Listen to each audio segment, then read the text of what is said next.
Chapter 31. Half-Blood Prince? In his opinion, magical reserves were related to a wizard's physiological growth, meaning they could be increased with age. Physical exercise and consuming ingredients from magical creatures could also achieve this effect. He felt a significant increase in his magical power after eating Hagrid's dragon liver, reminding him that Hagrid was a source he could exploit. He thought about visiting him often, hoping to snag some more dragon meat. Magical intensity, on the other hand, was more influenced by willpower and emotions. The spell textbooks also contained relevant records, noting that angry individuals often unleashed attack spells with greatly enhanced power. Many wizards with dark minds also found mastering dark magic to be much easier. The description of willpower was more vague, but wizards with strong willpower often cast spells that were stable and resilient. Anduin was someone with extremely strong willpower. Magical sensitivity was a concept Anduin learned from Professor Flitwick. Through martial arts, meditation, and his previous weighted and delayed training with the levitation charm, Anduin found it increasingly easy to control his magic. He didn't understand what this meant before, but now he realized it was a sign of increased magical sensitivity. Hardening his muscles allowed magic to connect more closely with his body, meditation allowed him to clear his mind and enhance his perception, and weighted and prolonged training kept magic in a state of output and activity, all of which were beneficial for a wizard's perception of magic. Anduin planned to continue this training. The Slytherin dormitories were also quite spacious, as the underground area was large enough for him to practice. As for a spell practice area, Anduin planned to master most of the basic spells first before finding one. After deciding on his future plans, Anduin plunged into the sea of books. Meanwhile, after a seemingly calm week at Hogwarts, the conflict between Slytherin and Gryffindor slowly began to unfold. The Century Charms Journal is a monthly publication, released once a month. Hogwarts Library has a collection, but the number is limited, so you'll have to see if you have a chance to borrow it. Also, there's a delay of about 6 months, the current month's magazine isn't available in the library.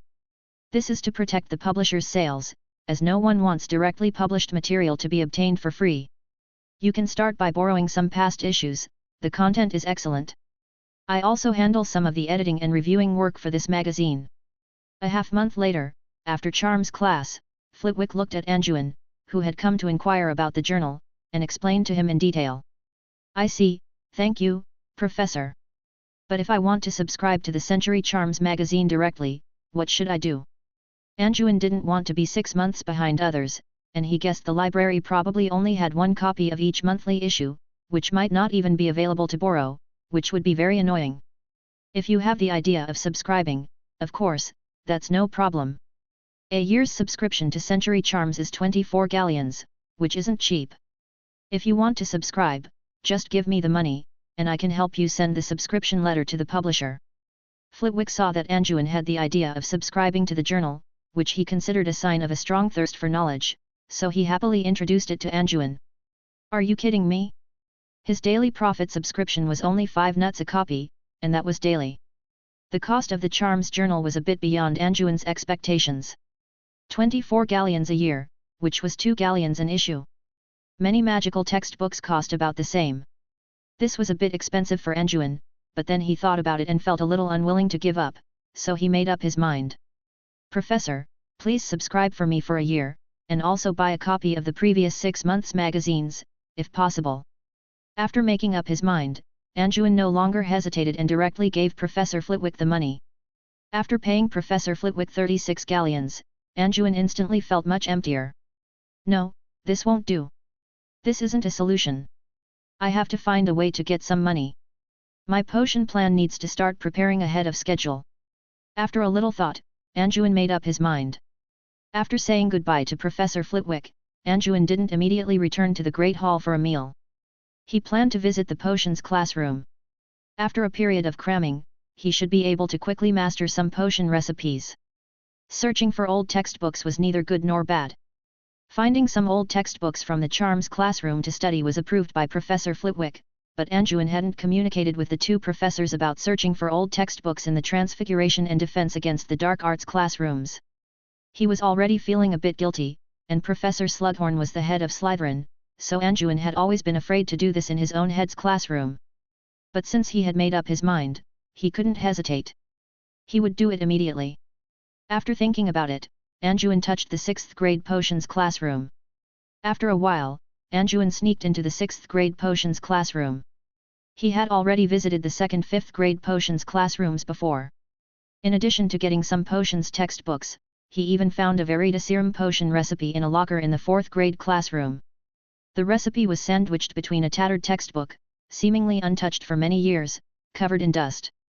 Anjuin unceremoniously took it into his possession. Anjuin skillfully used the unlocking charm to open the locker door, which contained several 6th grade old textbooks. Hogwarts textbooks hadn't changed for many years, so all the textbooks Anjuin saw were written by Libadius Borage, advanced potion making. Seeing this, Anjuin didn't hesitate and began to flip through them one by one. When he opened an old textbook with a slightly worn cover, he found that it was densely filled with notes. Anjuin had only seen textbooks with such high-density notes in Lily's 5th year charms textbook. Seeing this, Anjuin couldn't help but feel happy. It seemed like he had found something good. Searching for old textbooks was like a lottery, where the value of the same textbook could be completely different. After roughly flipping through it, Anjuin was sure that this textbook was valuable. Anjuin returned to the first page to see who the book belonged to, so he could express his gratitude in the future. The Half-Blood Prince. Anjuin thought the owner of this book was really arrogant, actually calling himself a prince. This reminded Anjuin of when QQ had just come out in his previous life, and many people's online names were something like so-and-so prince or so-and-so boy. After thinking about the past with a teasing thought in his mind, he quickly put away this pretentious prince's potions textbook and left the potions classroom. Chapter 32. After scouring all 7 years' worth of potions textbooks, Anjuin walked back in a cheerful mood. He estimated that he could master the basic spells and defense against the dark arts spells from years 1-7 in about a week. Then, while selecting and practicing defensive spells, he could begin studying potions, allowing him to put his potions business on the agenda sooner. As Anjuin headed towards the Great Hall, he passed a classroom on the 3rd floor and suddenly heard a rustling sound. His keen senses told him that someone was in the nearby classroom. Could someone be scavenging in the classrooms like me? But that's not right. This is the first-year defense against the dark arts classroom. Unable to resist his curiosity, Anjuin cast a quietus charm on himself and slowly walked towards the classroom door. The classroom door was locked. Opening it directly would definitely alert the enemy. His purpose was only to find out who was inside, not to cause trouble.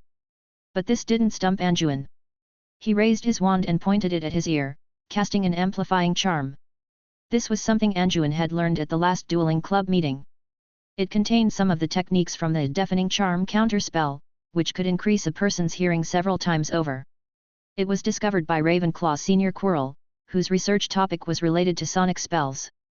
After casting the spell, Anjuin suddenly felt that his surroundings became noisy. This was also one of the side effects of this spell technique. If you weren't careful, if someone shouted next to you after casting the spell, you might faint on the spot. Anjuin took a few seconds to adjust, then put his ear to the classroom door. Intermittent sounds came from inside. Tomorrow night. Charles, you, ha ha ha, fools, teach him a lesson. The person in the classroom wasn't speaking very loudly, and there were other ambient sounds affecting it, causing Anjuin to hear it intermittently. Anjuin listened for a while and then immediately dispelled the spell. This spell technique was still very immature. Using it for 2 minutes made him feel dizzy. However, Anjuin half heard and half guessed, and roughly understood the situation in the room. There were about 5 or 6 people in the room. Anjuin heard a voice that sounded familiar. It was Traverse's voice, but the other voices sounded unfamiliar, not like students from the same year. The people inside seemed to be discussing something, planning to do something to Charles or Gryffindor tomorrow night. A group of people from various grades mixed together, it's unlikely they would gather together to plot against a lower year student. Is the small war inside Hogwarts about to begin? Is Slytherin preparing to strike first? The headmaster has been mostly away from the school recently. It seems they are preparing to make some trouble while they have the chance. Anjuin roughly sorted out the cause and effect. But this was none of his business. He didn't have the ability to intervene in the conflicts between the houses right now, but they mentioned Charles, as his friend. Anjuin was going to give him a heads up if he had the chance. With that thought, Anjuin stopped lingering and hurried to the Great Hall. When he arrived at the Great Hall, dinner had already started. Anjuin sat down at the Slytherin table, turned his head and looked around, and found that several activists from the pure blood families were absent from the Slytherin table. He understood what was going on. He turned his head again to look at the Gryffindor table, and Charles was happily joking with his classmates. Seeing this, Anjuin nodded silently, and had a plan in mind. Then he buried his head and quickly ate some food. The taste was average and very greasy, but Anjuin quickly filled himself up. After waiting for a while, Anjuin noticed that the Slytherins had returned to the Great Hall, as if nothing had happened, and sat down to eat slowly. Before long, Anjuin noticed that Charles and several classmates seemed to have finished their meal and were packing their things to leave. At this time, Anjuin took the lead and walked out of the Great Hall first, and waited at the corner next to the door. Sure enough, Charles and his group came out of the Great Hall shortly after. "Charles?" Anjuin called out to Charles softly. Seeing that Charles turned his head to look at him, he waved to Charles gently. Charles was puzzled, but when he saw that it was Anjuin, he said goodbye to the people next to him, asked them to go first, and walked towards Anjuin. Anjuin saw Charles approaching, grabbed his arm, and pulled him to a corner next to him. "What's wrong, Anjuin? Why are you being so mysterious?" Charles looked at Anjuin pulling him into a corner, and asked inexplicably. "I have something to ask you. I want to ask you, do you have anything to do tomorrow night?" Anjuin looked at Charles and asked him softly. When Charles heard Anjuin's words, his heart skipped a beat and he felt something was wrong. He did have something to do tomorrow night, but how did Anjuin know? Although Anjuin hadn't communicated much with him since he went to Slytherin, Charles instinctively still wanted to believe Anjuin. After thinking about it, Charles said to Anjuin, "That's right, tomorrow night is one of our prefect's birthday. We are planning to sneak out to the astronomy tower tomorrow night to celebrate his birthday." When Anjuin heard this, he thought, sure enough, they were preparing to target Gryffindor's actions. "Listen to me, you may be in danger tomorrow night. If possible, I suggest you don't participate, or remind your housemates to cancel the action." Anjuin didn't waste any time and quickly said to Charles. "Are you saying?" Charles's eyes widened and he glanced at Anjuin, and Anjuin on the opposite side nodded at him. "Don't tell anyone that you heard it from me, be careful." After Anjuin finished speaking, he left, not caring whether Charles believed him or not. Charles was his friend, and reminding him once was already the best he could do. If the other party didn't believe him, it was none of his business. Moreover, this was Hogwarts, and Anjuin didn't believe that anyone would die. If the Gryffindors were prepared to act recklessly, suffering losses and injuries was their own fault. Charles, who was left in place, stood there and thought for a while, and felt that Anjuin shouldn't be lying to him, so he walked out thoughtfully. Anjuin, on the other side, didn't dwell on the trivial matters of the houses anymore. After the history of magic class in the afternoon, he went straight back to his room. He flipped through today's Daily Prophet to learn a little about the current situation in the magical world. It seems that the newly appointed Minister Millicent Bagnold is very determined. Anjuin saw Bagnold give a public speech in today's newspaper, announcing that she would resolutely fight against the Dark Lord and the Death Eater organization, and that she had granted the Aurors permission to use the unforgivable curses on Death Eaters. Chapter 33. Next, the conflict between the Ministry of Magic and the Death Eaters is bound to escalate, Anjuin thought, closing the newspaper. But all of that is irrelevant to me for the time being. Without the guarantee of strength, one can only be at the mercy of others. After thinking for a while, Anjuin put down the newspaper and prepared to continue his spell research, but before that, Anjuin had one more thing to do, which was to reply to Lily and Sirius. In fact, Anjuin had received their letters a few days ago, but at that time, Anjuin was a little obsessed with practicing spells and didn't have time to reply. He first opened Sirius's letter, which read: "Ha ha ha, Anjuin, you were sorted into Slytherin, that's bad luck for you. If I remember correctly, you're a Muggle-born wizard, right? Those pure-blood bastards in Slytherin will swallow you alive. When I was at Hogwarts, I used to prank those Slytherin bastards a lot. You have to be careful, don't get stunned by some stray curse while walking, and wake up to find yourself naked in front of the girls' restroom. If you want my advice, I can only suggest you get your act together quickly. Slytherins are a bunch of bullies who are afraid of the strong. If you scare them, no one will dare to provoke you. The professors at school can't keep an eye on you all the time. Professor Flitwick is just a bookworm who only knows how to study magic. Professor Slughorn has always been a nice guy and basically doesn't care about his own house. And Professor McGonagall is always terribly strict. You can go to him if you have trouble, but you have to be prepared to serve detention yourself. Good news, I'm now the godfather of Lily and James's child. You don't know how cute Harry is. Lily and I discussed it and want to invite you to visit us after Christmas. I can teach you a few tricks then, what do you think? Poor Anjuin, I have to get busy lately. Recently, many Death Eaters are cruelly torturing Muggles. Be careful yourself. Your faithful friend, Sirius Black. After reading Sirius's letter, Anjuin no longer had any expectations of him. This guy is just a reckless man who only knows how to act, and he even had time to mock Anjuin in the letter. Anjuin basically ignored the content of Sirius's letter and took out parchment to reply to him. In the letter, Anjuin complained about Sirius, telling him not to just make sarcastic remarks, that he could hardly make any friends in Slytherin, and said that he would be there for the Christmas holidays, and by the way, asked him what Christmas gift he wanted. After writing the reply to Sirius, he sealed the letter and prepared to send it out tomorrow morning when the owls came to deliver the newspaper, and then opened Lily's letter. Lily was much more reliable than Sirius. She wrote in the letter, "Dear Anjuin, I'm sorry for replying to you so late. Harry is only a little over a month old, and as a new mother, I'm afraid of messing things up from the start. As for you being sorted into Slytherin, my opinion is that there is no need to worry too much about it. The sorting hat must have its considerations. Slytherin house is not that scary.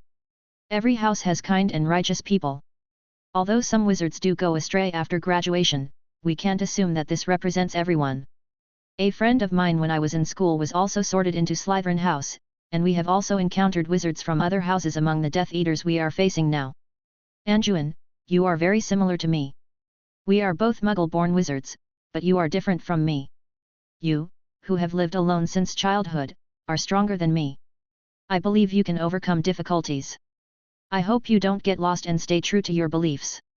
I recently received a letter from Professor Flitwick telling me that you have been invited to join the Charms Club, which is great. I remember I was only invited to join the Charms Club in my 3rd year. I spent a very fulfilling time there. It was also in the Charms Club that I learned and researched some special protective magic in depth. I remember I still have a lot of research data on protective magic left in the club. I hid them on the bookshelf behind the podium, in a book on the bottom shelf, Wilbert Slinkard's Theory of Magical Defense. You can find it and take a look if you are interested.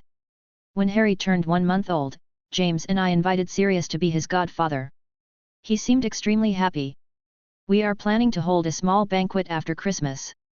Sirius suggested that we invite you. James and I would be very happy if you could come. Best wishes, your faithful friend, Lily Potter. Anjuin was very touched after reading Lily's letter. He had no connection with her, no relationship whatsoever, but Lily still unreservedly conveyed her kindness to him. Anjuin then immediately began to write a reply to Lily. In the letter, Anjuin expressed his gratitude to Lily and was very happy to be invited to attend their dinner party, and he would definitely be there on time, and sincerely wished the Potter couple and his child Harry, and again reminded Lily to protect her safety, even at home. After writing the reply, Anjuin also put the letter away, ready to send it out together tomorrow. After that, Anjuin continued his spell studies. The next day, after sending the letters, Anjuin didn't bother with the affairs of Slytherin and Gryffindor, nor did he go to Charles again. Today he planned to visit Hagrid. Since entering school, Anjuin hadn't visited Hagrid yet. After all, they had eaten dragon liver together at the Leaky Cauldron. So after finishing a day's classes, Anjuin took a few cans of seasoning from his room, packed them up, and walked towards Hagrid's hut. When he enrolled, Anjuin had asked Hagrid where he lived. His hut was not close to Hogwarts Castle. After passing through Clock Square and crossing a long and straight covered bridge, Anjuin came to a circular stone pile. To the right was the school's Oloi, and to the left along the road was Hagrid's hut. After identifying the road, Anjuin walked towards Hagrid's hut. On the way, there were students dating and playing in groups of 2s and 3s. The further he went towards the hut, the sparser the population became.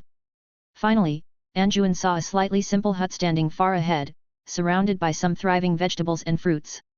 Chapter 34. Maybe I should transplant the scallions I planted over here. My scallions are always underground and can't see the sun, and they've been getting more and more wilted lately.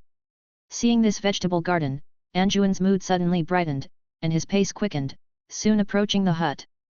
Hagrid! Hagrid! Are you there? Anjuin shouted towards the house. The door of the hut creaked open. Hagrid bent down and walked out from inside. When he saw that it was Anjuin, he greeted him warmly. Anjuin, it's been a while since I've seen you.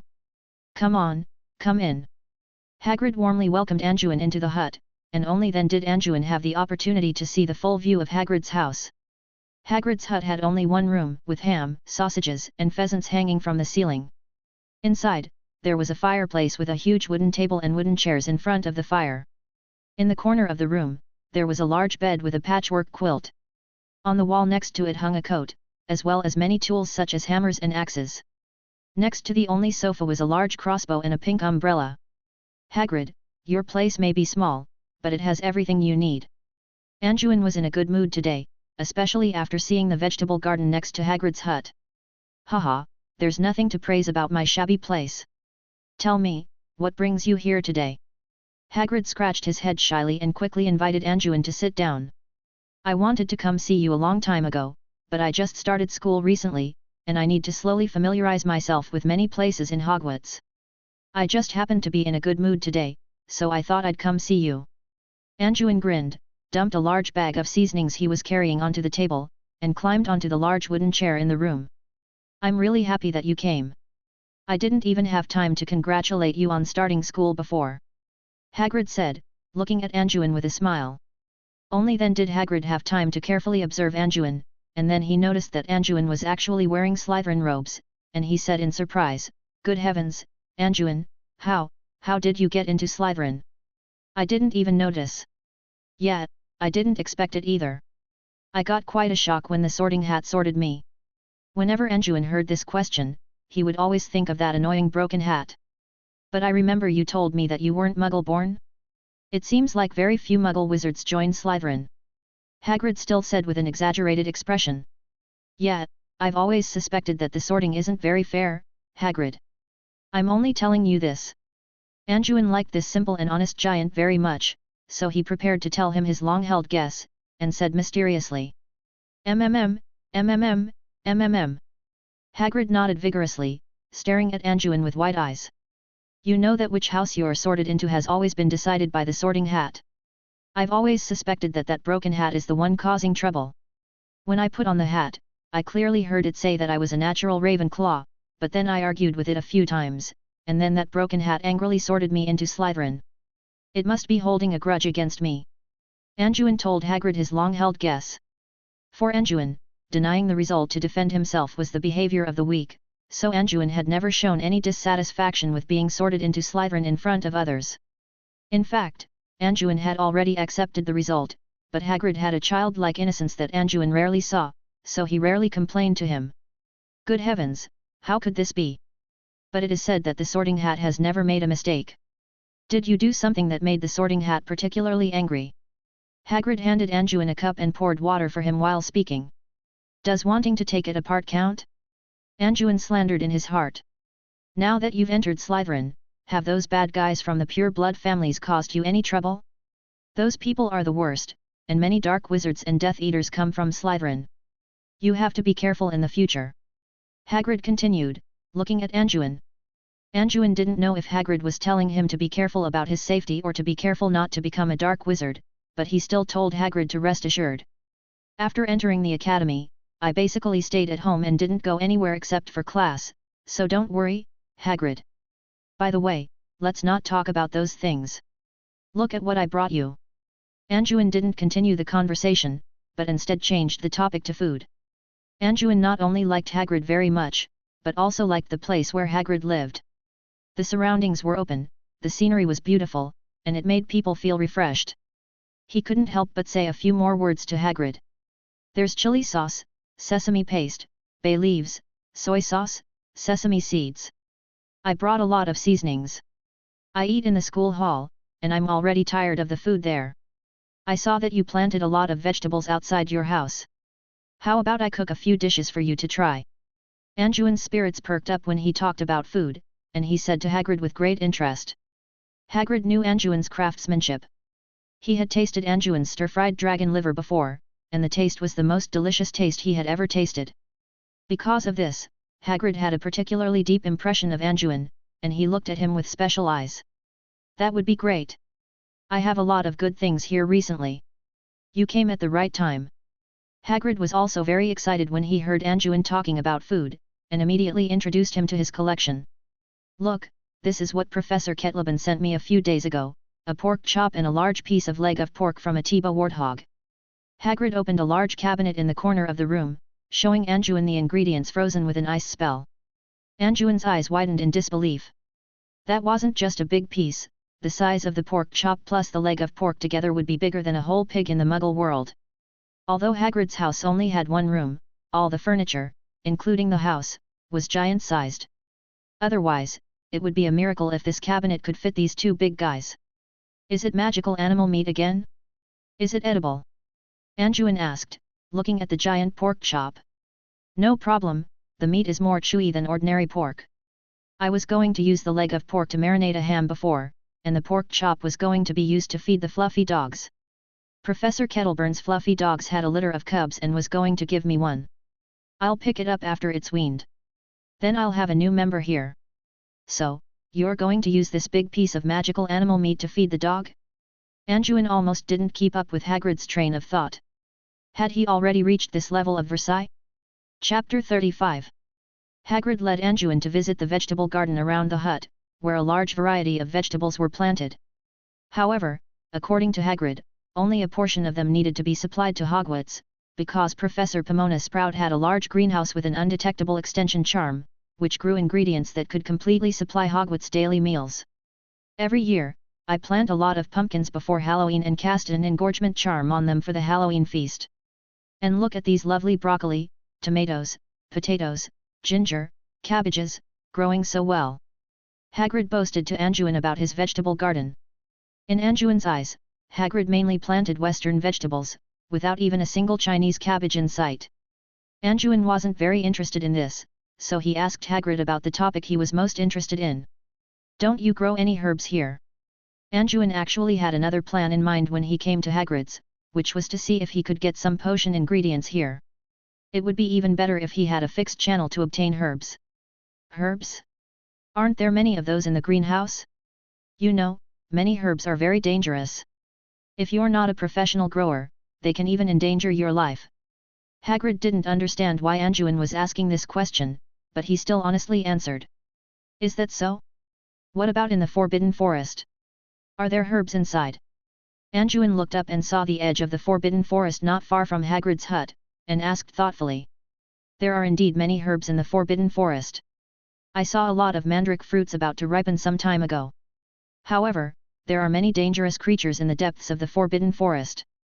Hogwarts also keeps several magical creature colonies inside, such as the Hippogriff colony. Approaching them at will is very dangerous. Hagrid saw that Anjuin was interested in the Forbidden Forest, so he kindly warned him. I understand, Hagrid. Don't worry, I'm just curious. Enough about that, let's get some tomatoes and ginger, oh, and potatoes. I'll show you my skills. It's been a while since I had a good meal. Anjuin was planning in his heart to go back and study potion making, select some simple potion recipes, and see if he could get some materials in the Forbidden Forest. Anjuin and Hagrid collected some vegetables and went into the house. Anjuin prepared to cook a pork ribs dinner. Fortunately, although the ribs of the Tiba warthog were very large, Hagrid's pot was also not small. Anjuin touched and pinched the huge slab of ribs, then nodded. The meat of this magical creature was very tough, but similar to dragon meat, it was not easy to rot, and it was also frozen with a freezing charm. Bloodstains could still be seen between the bones. It seems that ordinary frying methods can't be used, and getting the flavor in is a big problem. Anjuin looked at the ribs and thought about how to make them delicious. Each rib was as thick as a normal person's arm, making Anjuin think about how to make it delicious. The slab of ribs had 8 long ribs.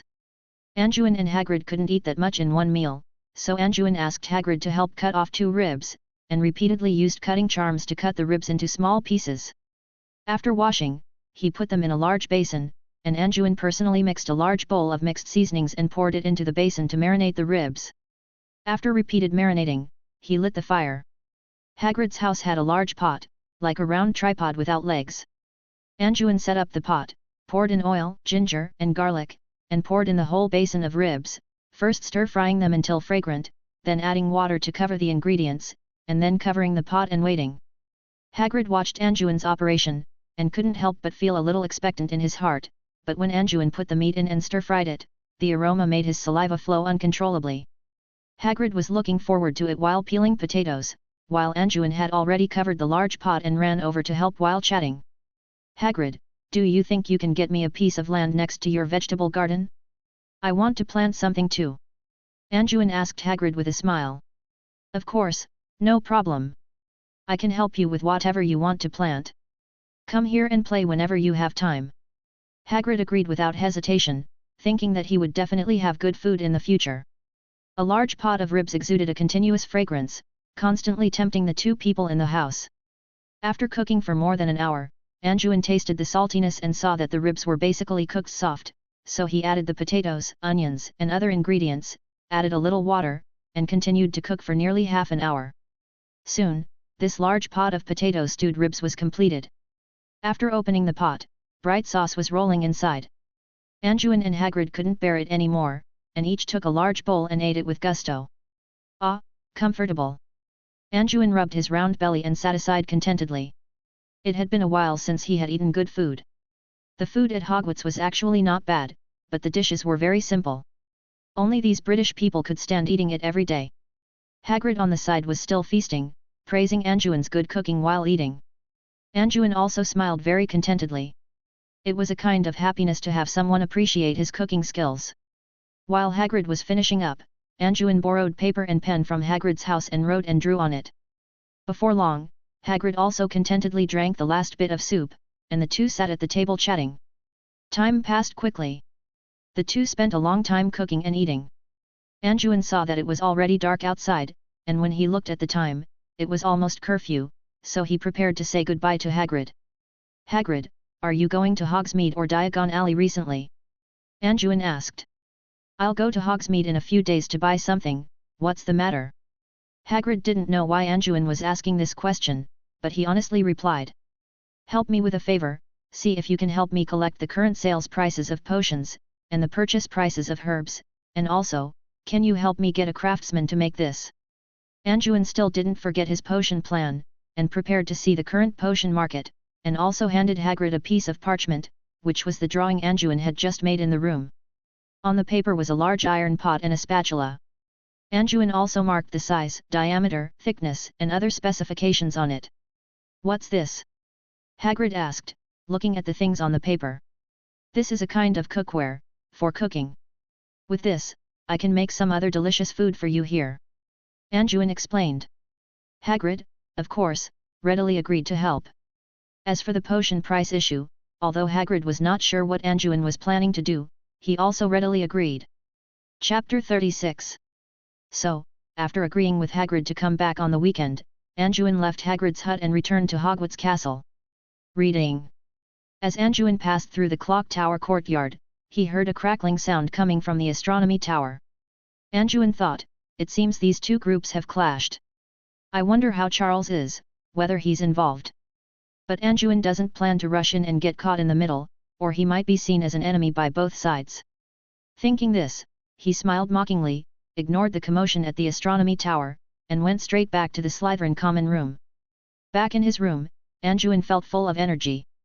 It seems that magical creatures like the rune spore also have a strengthening effect on the body. He couldn't help but feel happy and practiced a set of Tai Chi in his room to help with digestion. After finishing, Anjuin continued with his study plan. However, Anjuin first opened his potions textbook. He planned to spend some time studying potions while learning spells, to see if he could master the creation of some practical potions, and also to see if he could recoup some funds by making potions. Meanwhile, on the astronomy tower, Gryffindor and Slytherin officially clashed, marking that Hogwarts would no longer be peaceful. The next day, after finishing his morning run, Anjuin arrived at the Great Hall. As soon as he entered, he noticed that the atmosphere was off. There were fewer people at the Gryffindor and Slytherin tables. Usually at this time, the Great Hall would be almost full, but there were significantly fewer Gryffindors and Slytherins than the other two houses. Many people sitting at the tables were glaring at each other, as if they were about to start fighting at any moment. Anjuin also saw Charles at the Gryffindor table. He seemed unaffected. Charles saw Anjuin come in and gave him a slight nod. "Oh my god, Anjuin, do you know what happened in the house yesterday? I have first-hand news.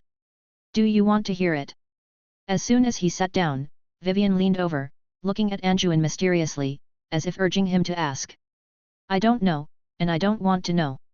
"You cannot tell me," Anjuin said calmly, thinking, "I not only know what happened, I even heard the commotion yesterday, but what does it have to do with me?"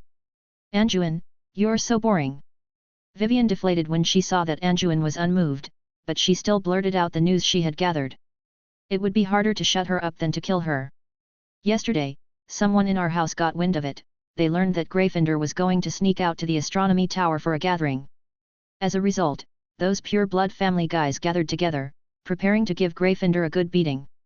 Originally, they planned to throw a few dung bombs at the Gryffindor gathering, then ambush a few people with jinxes, and block the entrance to the astronomy tower, so that the Gryffindors would be disgusted to death," Vivian said vividly, as if she was there at the time. "Guess what happened? Their people had just sneaked into the astronomy tower when they were discovered by the Gryffindors. What was originally supposed to be a prank turned into a big fight between the two houses. I heard that several people on both sides were injured. Later, when they saw Professor McGonagall and Filch arrive, they fled in all directions. As a result, only a few people escaped, and almost everyone at the scene was caught. The injured were sent to the hospital wing, and the others are said to be serving detentions for a month or two," Vivian said gleefully. "One would think she wasn't a member of Slytherin." Vivian then nodded in Vanessa's direction and said, "Gryffindor and Slytherin have been deducted at least 100 points.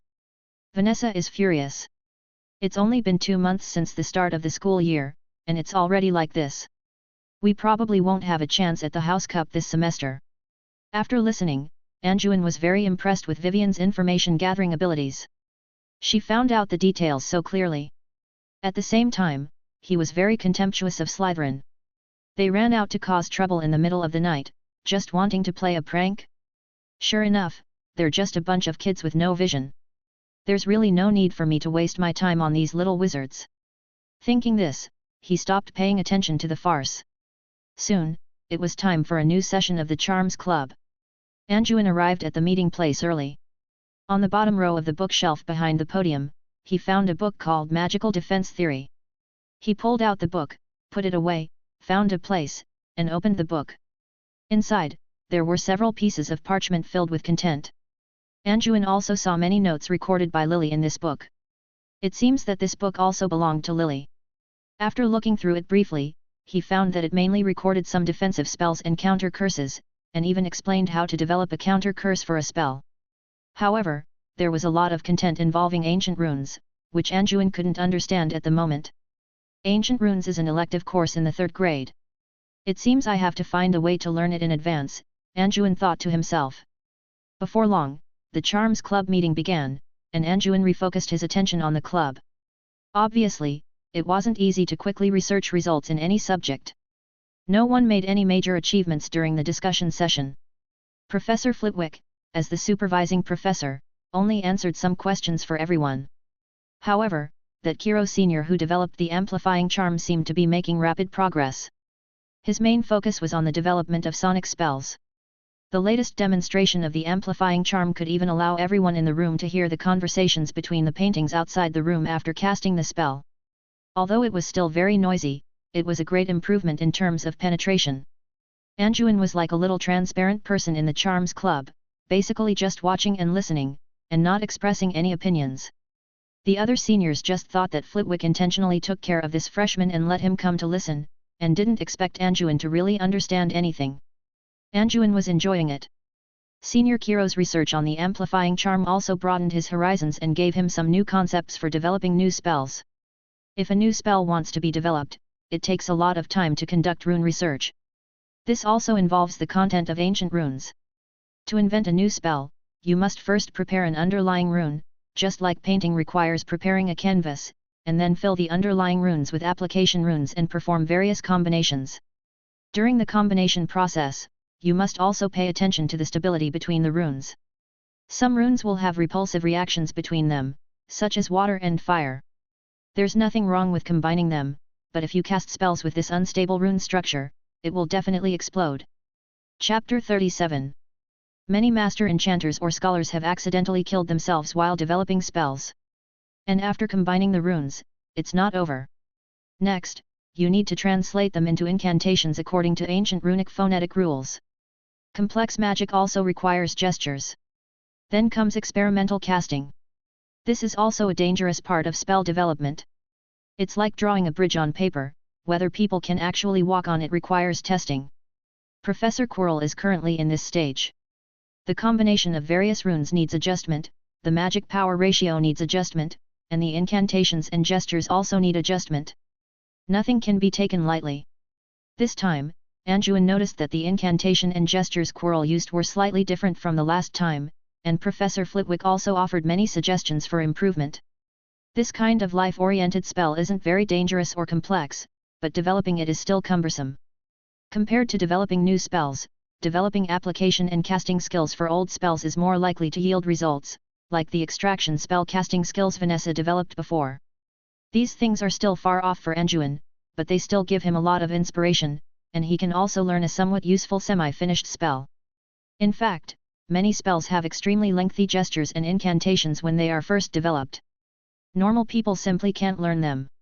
It's estimated that only the developer can use them, like Quirrell. The incantation he used just now is obviously several syllables longer than before. Anjuin estimates that when this spell is fully developed, it will probably become a super long sentence. Therefore, many masters who develop spells are proficient in wandless and silent casting.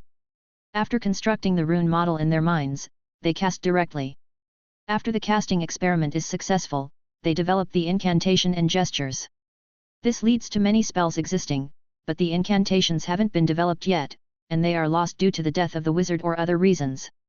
After the gathering, Anjuin returned to the dormitory, still feeling unsatisfied.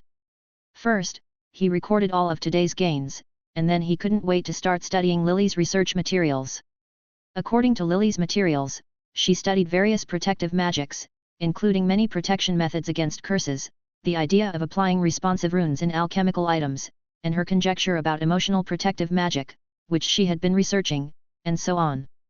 Anjuin also found Lily's optimized protective runes. Anjuin estimates that this is the protective charm on the amulet Lily gave him, but there is no incantation. He doesn't know if it wasn't recorded, or if Lily only developed it for application on alchemical items, so there was no specific incantation at all. In Lily's description, many protective magics, whether enchanted into alchemical items or cast directly, can strengthen the protection intensity by injecting emotions. However, it is specifically pointed out that positive emotions are better. The firmer the belief and the stronger the emotion, the better the effect. There is no doubt that Lily applied corresponding techniques in that amulet. This rune looks a bit like the shield charm. Anjuin opened Magical Defense Theory, looked at the rune formula describing the shield charm, and compared it with the content on the manuscript, and found that there were many similarities.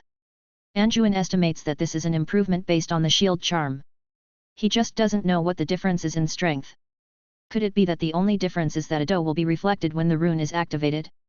Anjuin reluctantly closed the book, put the manuscript away, and couldn't help but sigh. This aspect of content involves ancient runes again, there is still a lot to learn. But Anjuin knows the principle of gradual progress. The initial spell learning hasn't been completed yet, and it's not the time to be greedy. He should honestly master most of the spells first. In the following time, Anjuin returned to the state of an ultimate otaku.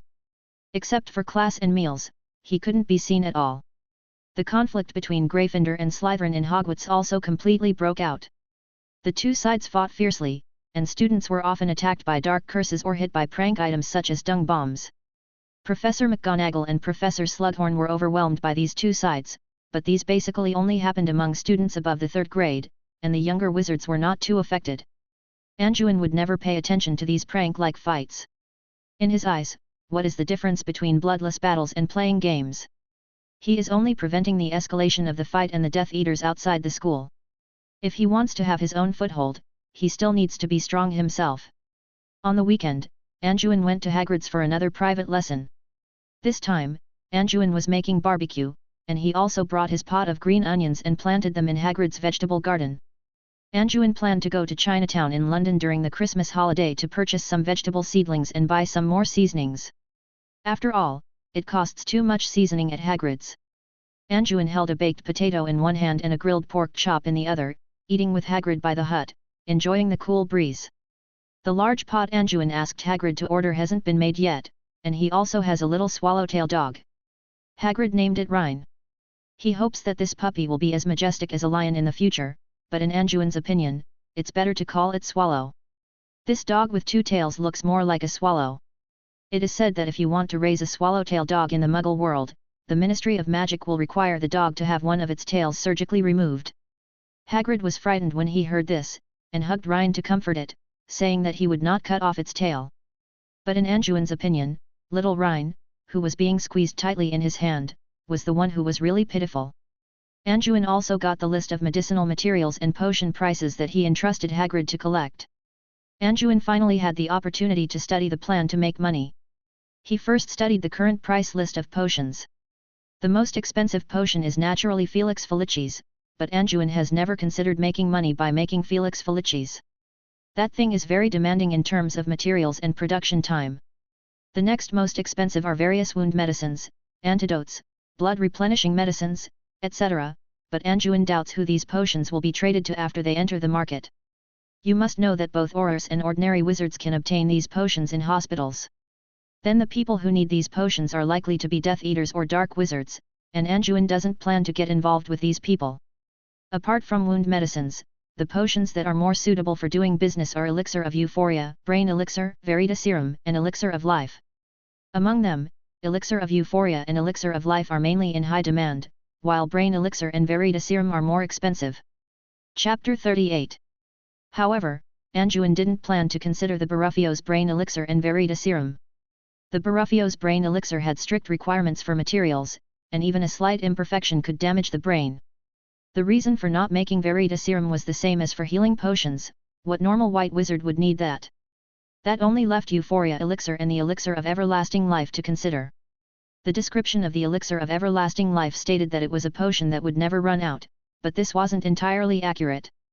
In Anduin's opinion, it was more like an additive.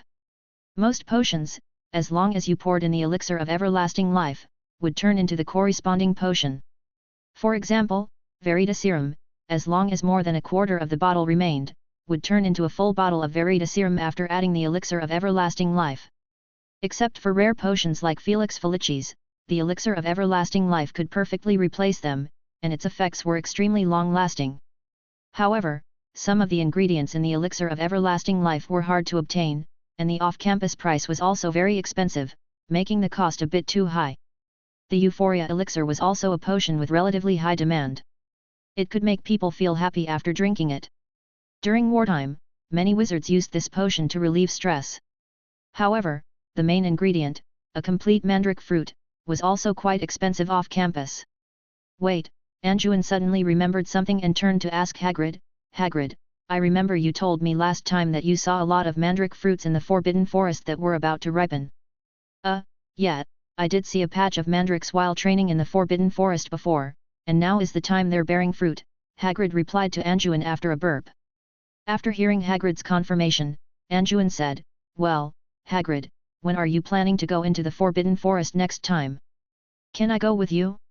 I want to collect some mandrake fruits for use." As soon as Hagrid heard that Anduin wanted to enter the Forbidden Forest, he immediately shook his head and said, "No, the Forbidden Forest is very dangerous, this is no joke. If you get hurt in the Forbidden Forest, I won't be able to explain it to the school." Then Hagrid thought for a moment and said, "If you just want mandrake fruits, then I'll pick some for you next time. I don't feel comfortable with you running into the Forbidden Forest." "Really? That's great, but it has to be the light purple, enchanted mandrake fruits, and they have to be complete." Anduin couldn't help but rejoice when he heard that Hagrid was willing to help. "Don't worry, I'm very familiar with the Forbidden Forest. I know what mandrake fruits look like. I promise to get you a big basket next time you come," Hagrid confidently assured Anduin. Seeing this, Anduin happily breathed a sigh of relief. It seemed that the ingredients for making the Euphoria Elixir were no problem. He thanked Hagrid again. After settling one thing, Anduin chatted with Hagrid for a while before returning to the castle. A few weeks later, Anduin looked at the large basket of mandrake fruits that Hagrid brought out, which seemed to contain at least a dozen, and couldn't help but sigh. Hagrid was the real hidden rich man. He could take whatever he wanted from such a large forbidden forest. If Hagrid wanted to make money, he could make a fortune just by selling raw materials. Anjuin didn't take the basket of mandrake fruits back to the dormitory because he definitely couldn't make potions in the dormitory, and it wasn't appropriate to sneak into the potions classroom to make potions. Anjuin planned to take the cauldron and tools directly to Hagrid's place to make them another day. What he needed to do now was to memorize the potion-making process of the Euphoria elixir, and master the screening and processing of the materials to ensure the success rate of potion making. With that thought in mind, Anjuin opened the 6th year textbook of the Potion Prince after returning to the dormitory. Anjuin had seen the recipe for the Euphoria elixir in this book, but he had only glanced at the recipe before and hadn't seriously looked at the material processing and precautions. Adding a small peppermint can significantly enhance the effect of the Euphoria elixir. Really? Anjuin discovered that this prince liked to add his own things. He had drastically modified the processing methods and recipes of many materials in the textbook, which made Anjuin quite interested in this prince. After thinking about it, he planned to try the prince's method when making potions. After reading the content of the Euphoria elixir, Anjuin didn't stop. He found that this half-blood prince had a lot of insightful views on many potions, but he didn't know if it was just arrogant self-talk, so he prepared to start reading this textbook seriously from the beginning. Sectum Sempra? This spell sounds very intimidating. Anjuin found that this book not only contained a lot of notes on potions, but also recorded a spell. Is it a finished spell or a semi-finished spell, or simply fabricated? It's a bit dangerous to cast this spell at will. Anjuin didn't plan to try this spell for the time being. Before figuring out the details of this prince, it was better not to touch such unfamiliar things. What if this so-called prince was a psychopath? Then this one spell might take him away. Soon, it was another weekend. Anjuin packed the cauldron, auxiliary materials, tools, and glass bottles needed to make potions. He also brought some peppermint and the 6th year textbook, and went to Hagrid's hut again. Entering November, the weather at Hogwarts gradually began to change from cool to cold. The students on campus also put on winter clothes.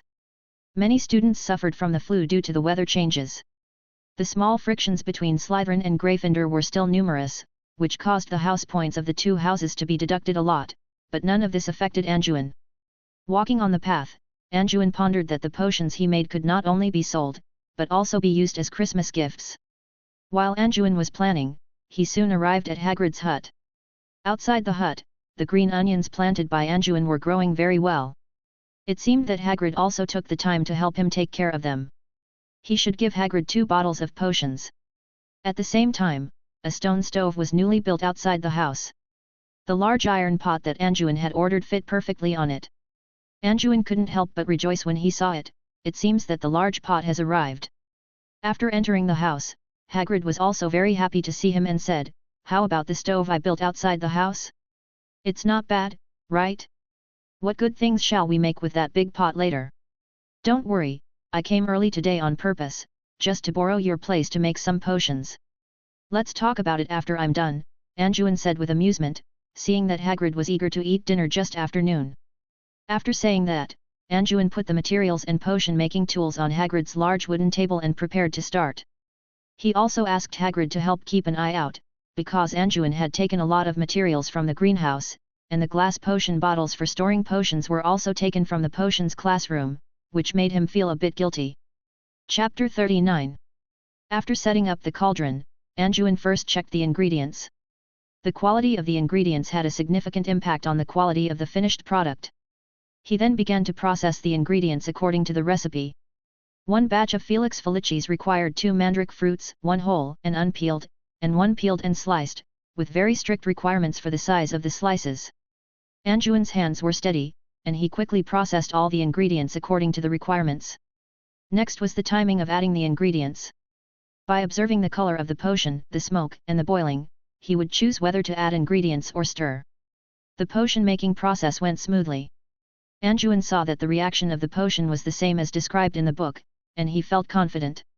However, at the last step, he was supposed to turn off the heat and let it sit, but the Half-Blood Prince stated in the book that adding peppermint could improve the potion's efficacy. Anjuin decided to try it. He planned to make 1 batch with peppermint and 1 without, and compare the effects. With that thought in mind, he added a peppermint to this batch of felix felicis. After letting it sit for a while, the potion was complete. so, should I test the potion myself? Anjuin looked at the felix felicis being poured into the potion bottle, feeling a little hesitant. However, the properties of the potion in the bottle were the same as described in the book, except for the addition of a peppermint. It shouldn't turn the felix felicis into poison, right? After thinking for a while, Anjuin still took a sip. This book is first published on the entire network by Dot. A wonderful and pleasant emotion arose in Anjuin's heart, indicating that the potion was working. Okay, it seems fine. Next, I'll make a batch without peppermint and try it. Anjuin was relieved to see that the potion worked. One batch of felix felicis could produce 5 bottles, and 1 bottle of felix felicis retailed for about 15 galleons. Hagrid said that Slug_U0026 Jigger's apothecary was willing to buy it for 12 galleons a bottle. Although he didn't earn much, at least he wasn't just sitting around doing nothing. Soon, the second batch of felix felicis was completed. Anjuin did not add peppermint to this batch, making it the original version of felix felicis. Anjuin also took a sip and felt the same pleasant emotion. Does peppermint make the effect faster and the emotions more intense? Anjuin didn't really like overly intense emotional fluctuations. In comparison, he preferred the original version of felix felicis, but he thought that the apothecary and customers would definitely prefer the more intense version. It seems this prince isn't a liar. It really works. After confirming that the Half-Blood Prince's recipe was effective, Anjuin became interested in the spell recorded in the book. He decided to finish making the potions first. Anjuin temporarily suppressed his curiosity and continued to patiently make the potions. It took Anjuin 5 hours to make 2 large batches of potions, filling 10 bottles of felix felicis. However, there were still quite a few mandrake fruits left. It seems the efficiency is good. I'll do the rest tomorrow. Anjuin put away the materials and tools, packed the potions into boxes, and stored them all at Hagrid's. He planned to go to the potion classroom tomorrow to get a batch of potion bottles and then come back to continue. After that, it was Hagrid's favorite time for private lessons. Anjuin also used the large iron pot he had just received to stir-fry a large pot of salt and pepper ribs and had another big meal with Hagrid. The next day, at the same time, Anjuin set off again to Hagrid's hut. This time, Anjuin brought 20 bottles and also borrowed Vivian's cauldron. This time, he planned to brew 2 batches of potions at the same time. After yesterday's familiarity, Anjuin was already very skilled and wouldn't be too nervous to operate 2 cauldrons at the same time. After another afternoon of hard work, 20 bottles of felix felicis were completed again. It had to be said that Hagrid was really rich. So many mandrake fruits couldn't be collected all at once in the outside world. Thanks to Hagrid, Anjuin didn't fail once and perfectly turned all these materials into potions. After leaving 10 bottles of felix felicis, Anjuin asked Hagrid to help sell the remaining potions. Hagrid was so surprised to see Anjuin make so many potions in 2 days that his jaw dropped. Finally done. Anjuin stretched his back. This could be considered as fulfilling a wish in his heart. Then, the idea of trying the spell in the prince's book popped up again. His recipe is real, so the spell should also be real.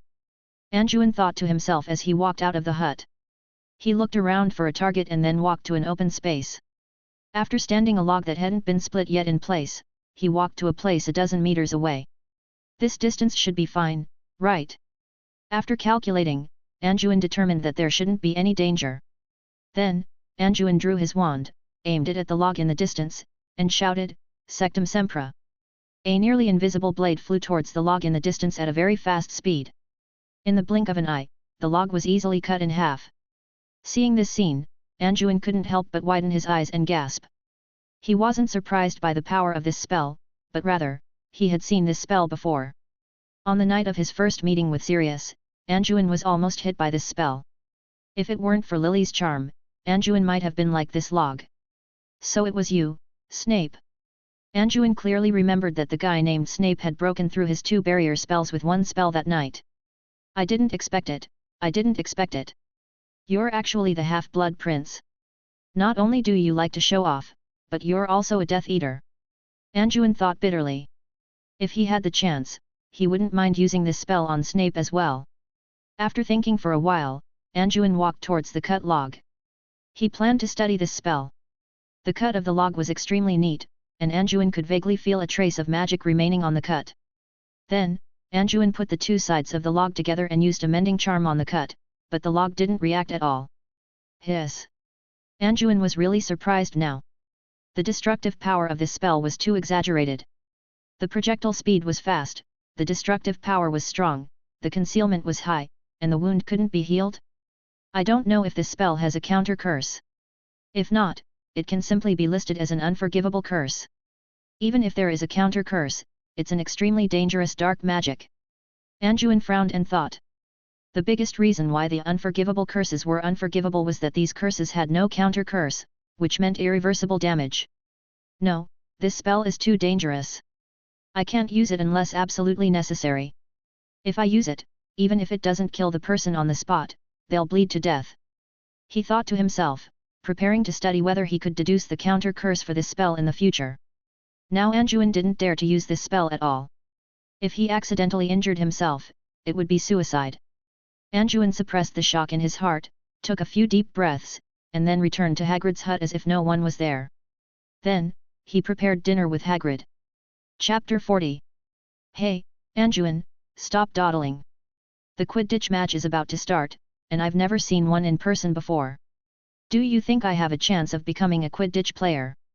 Vivian tugged at Anjuin, happily running towards the pitch, as if afraid of not getting a good spot if they were late. Red. Anjuin wasn't particularly interested in this barbaric game, but who told him to be in such a good mood today?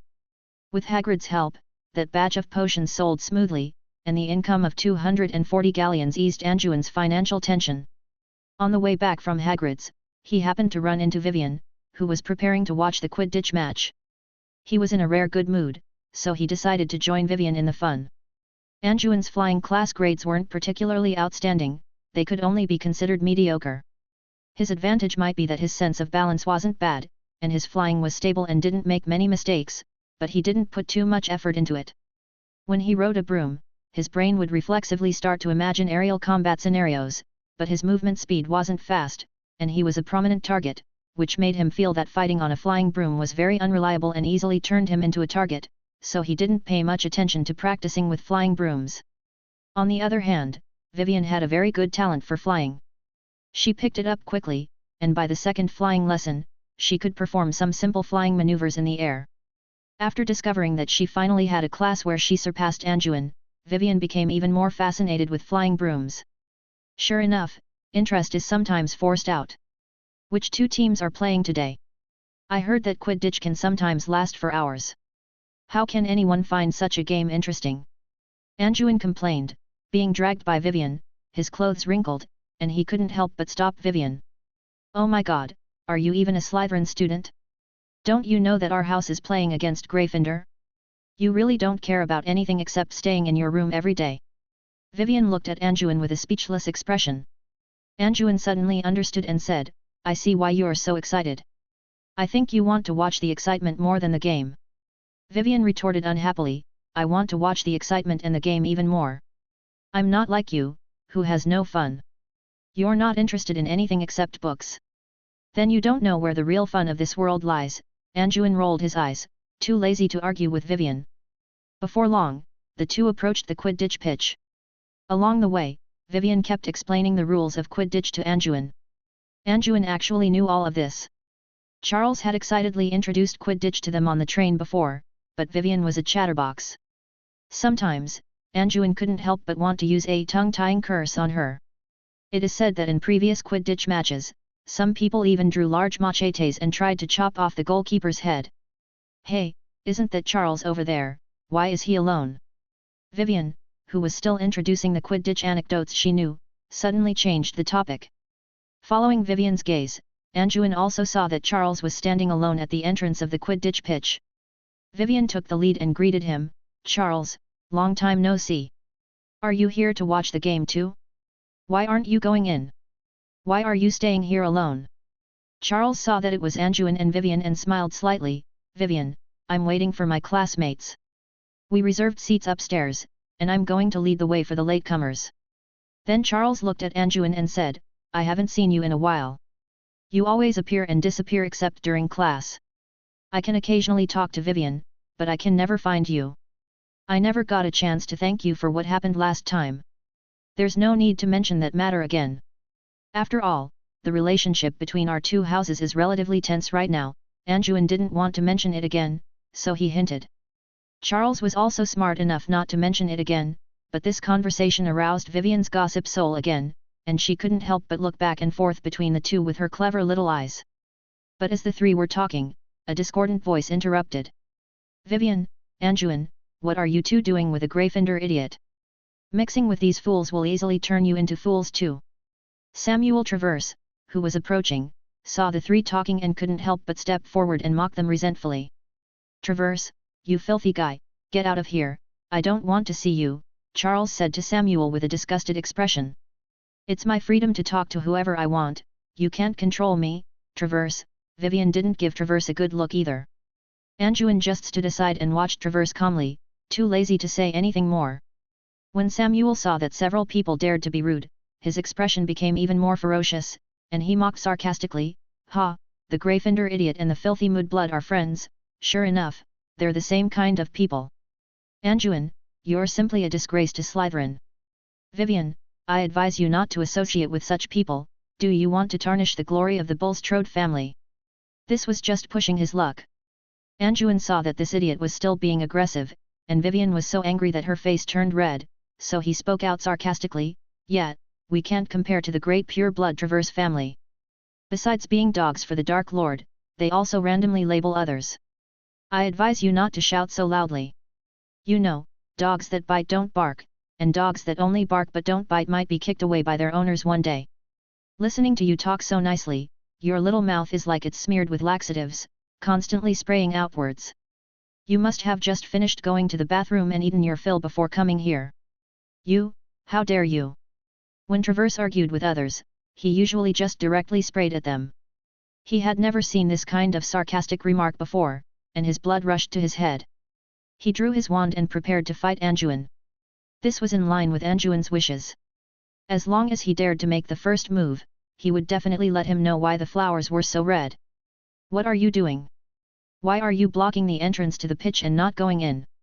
Unfortunately, Professor McGonagall arrived at this time, looking at the arguing people with a serious expression. When the few people saw that the professor had arrived, they didn't dare to be presumptuous anymore, and Travers was so angry that his face was flushed red, but he didn't dare to act out in front of the professor, so he could only glare at the few people resentfully before turning around and leaving. Especially towards Anjuin, Travers's eyes were almost bleeding. After Professor McGonagall saw Travers leave, she turned to look at the three and said, "All right, don't gather at the door anymore, leave quickly. Don't cause me any more trouble." After Professor McGonagall finished speaking, she turned and entered the pitch.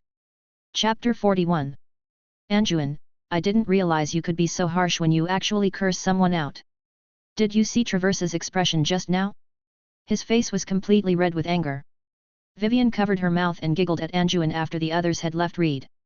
"But, you guys are Slytherin students after all. This will make your situation in the house worse. I'm the one who caused you trouble." After Travers left, Charles reverted to his slightly shy state and blamed himself to the two. "You don't need to apologize to anyone. Retreating will only invite further encroachment. Only by learning to fight back can you become stronger. Weakness is the original sin. Although I don't like trouble, I'm not afraid of it. Besides, as a Muggle-born wizard sorted into Slytherin, I was already mentally prepared for this." Anjuin looked at Charles calmly and said indifferently, "These pure-blood little wizards aren't enough to keep him up at night." Then he turned to look at Vivian and said, "As for you, Vivian, if they dare to cause you trouble, tell me, and I will help you find a way." Vivian nodded and said, "Don't worry, head girl Vanessa takes good care of us, and I'm the third in line to inherit the Bulstrode family, so they wouldn't dare do anything to me." Anjuin was a little surprised by Vivian. He didn't expect this girl to be the third in line to inherit. No wonder her family valued her so much, even though she was a squib and the child of a Muggle. It seems that Vivian's family is severely dwindling. After the three chatted for a while, they separated and entered the stadium. Anjuin and Vivian also went up to a stand, where head girl Vanessa had saved seats for them. "I heard you had a conflict with Travers at the entrance of the stadium. We need to learn to be united in our house. The house's current situation is not good, and the house cup is out of reach." Alas! Many people had passed by when Anjuin and the others were arguing with Travers, and the news had reached Vanessa, so she began to lecture them. Anjuin couldn't help but curl his lips as he listened to Vanessa's words. It wasn't that he didn't want to maintain unity, but he was afraid that some people wouldn't be happy. Moreover, in his opinion, Vanessa was too weak. What good was it to only give instructions and advice afterward? Without some tough measures, there was no way to control those unruly little snakes. The two casually responded to Vanessa, who could only helplessly watch. As a head girl, she had a strong obsession with the House Cup, but due to the undercurrents of the Wizarding War, Slytherin House had not been very peaceful. Since she entered the school, Slytherin had not won the House Cup, and almost every year they would hurt each other with Gryffindor, and then watch Ravenclaw and Hufflepuff reap the rewards. The gloomy weather today seemed to be telling everyone in the stadium that the match later would not be particularly sunny. After the players from both sides entered the field, Madame Rolanda Hooch blew her whistle, announcing the official start of the first Quidditch match of the school year. Anjuin guaranteed that he had never seen such a barbaric sport. As soon as the match began, the two sides collided, including the Seekers. And when a chaser got the quaffle, instead of attacking and scoring right away, they would directly smash it at their opponents. In Anjuin's view, this even had an absurd sense of passing the ball to the opponent. The beaters were even more fierce. When a bludger passed by, they would hit it at their opponents. When no bludger passed by, they would directly grab their bats and swing at each other. The two sides even developed tactics. Gryffindor formed a ring formation to try to surround Slytherin, while the Slytherin players formed a triangular formation to launch a group charge against their opponents. Anjuin was actually enjoying the show. Unfortunately, Madame Hooch couldn't stand it anymore and hurriedly blew the whistle to pause the game. In the first 10 minutes, neither side had made a single shot, but several players on both sides had black eyes and swollen faces. Anjuin secretly sighed in regret. In fact, he was more interested in the fighting than the game itself, and the various tactical movements of both sides also opened his eyes. During the brief pause, Professor McGonagall and Madame Hooch both went onto the field to warn the two sides. After that, the match became slightly more orderly. The chasers on both sides began normal offense and defense, while the beaters continued to fight each other fiercely.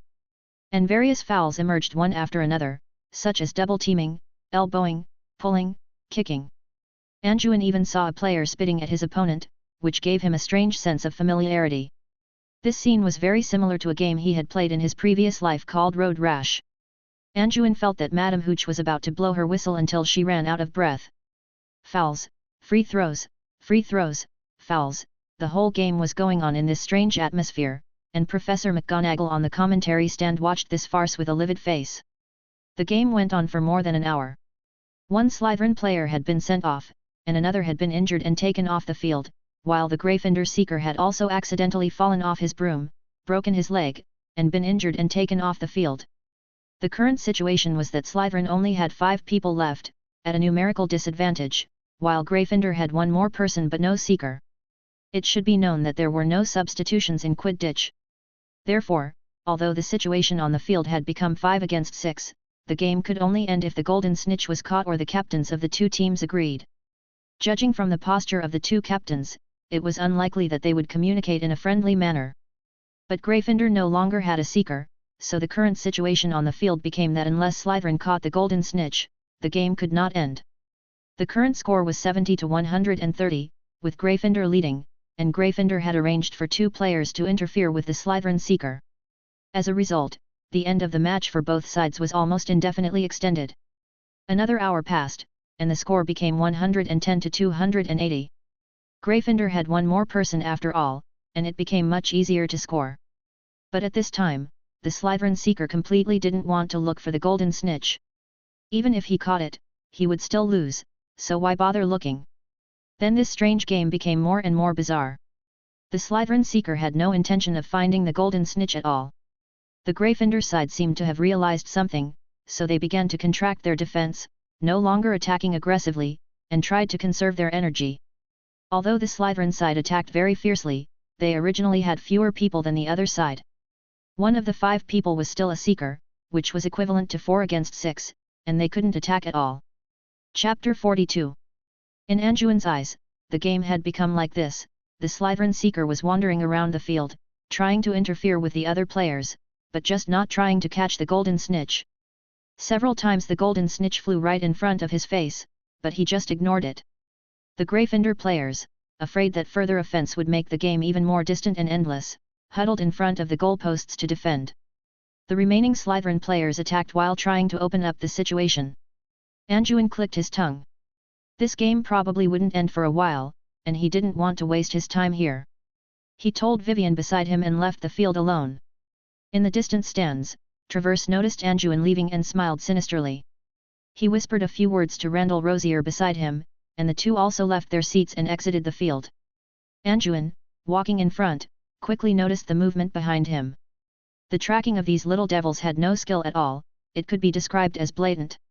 Seeing this, Anjuin knew that Traverse must be looking for trouble. Since someone was courting death, he could only fulfill them. After a little thought, he changed direction, no longer heading towards Hogwarts Castle, but instead towards the Olary. Traverse and Rosier saw Anjuin change direction and didn't think much of it. Instead, they smiled mockingly and quickly chased after him. When the two saw Anjuin approaching the Olary but not entering, instead going around the back, Traverse guessed that the guy might have discovered them and was trying to escape, so he pulled Rosier and hurried after him. But when the two went around to the back of the Olary, they found Anjuin leaning against the wall, looking in their direction, as if waiting for them. Seeing that Anjuin was no longer running, Traverse walked forward with a sneer and said, "You filthy mudblood, why aren't you running?" Before he could finish speaking, a spell flew over and directly knocked Traverse away. He fainted on the spot. Rosier, next to him, saw that Anjuin had attacked without saying a word and fumbled for his wand. Anjuin couldn't help but click his tongue at Rosier's flustered appearance. Coming to cause trouble without even drawing his wand was too amateur. How dare he try to bully people with this level of skill? Anjuin didn't immediately attack Rosier. Instead, he walked forward calmly. On the other side, Rosier finally pulled out his wand, gripped it tightly with both hands, and shouted nervously at Anjuin, You stay away.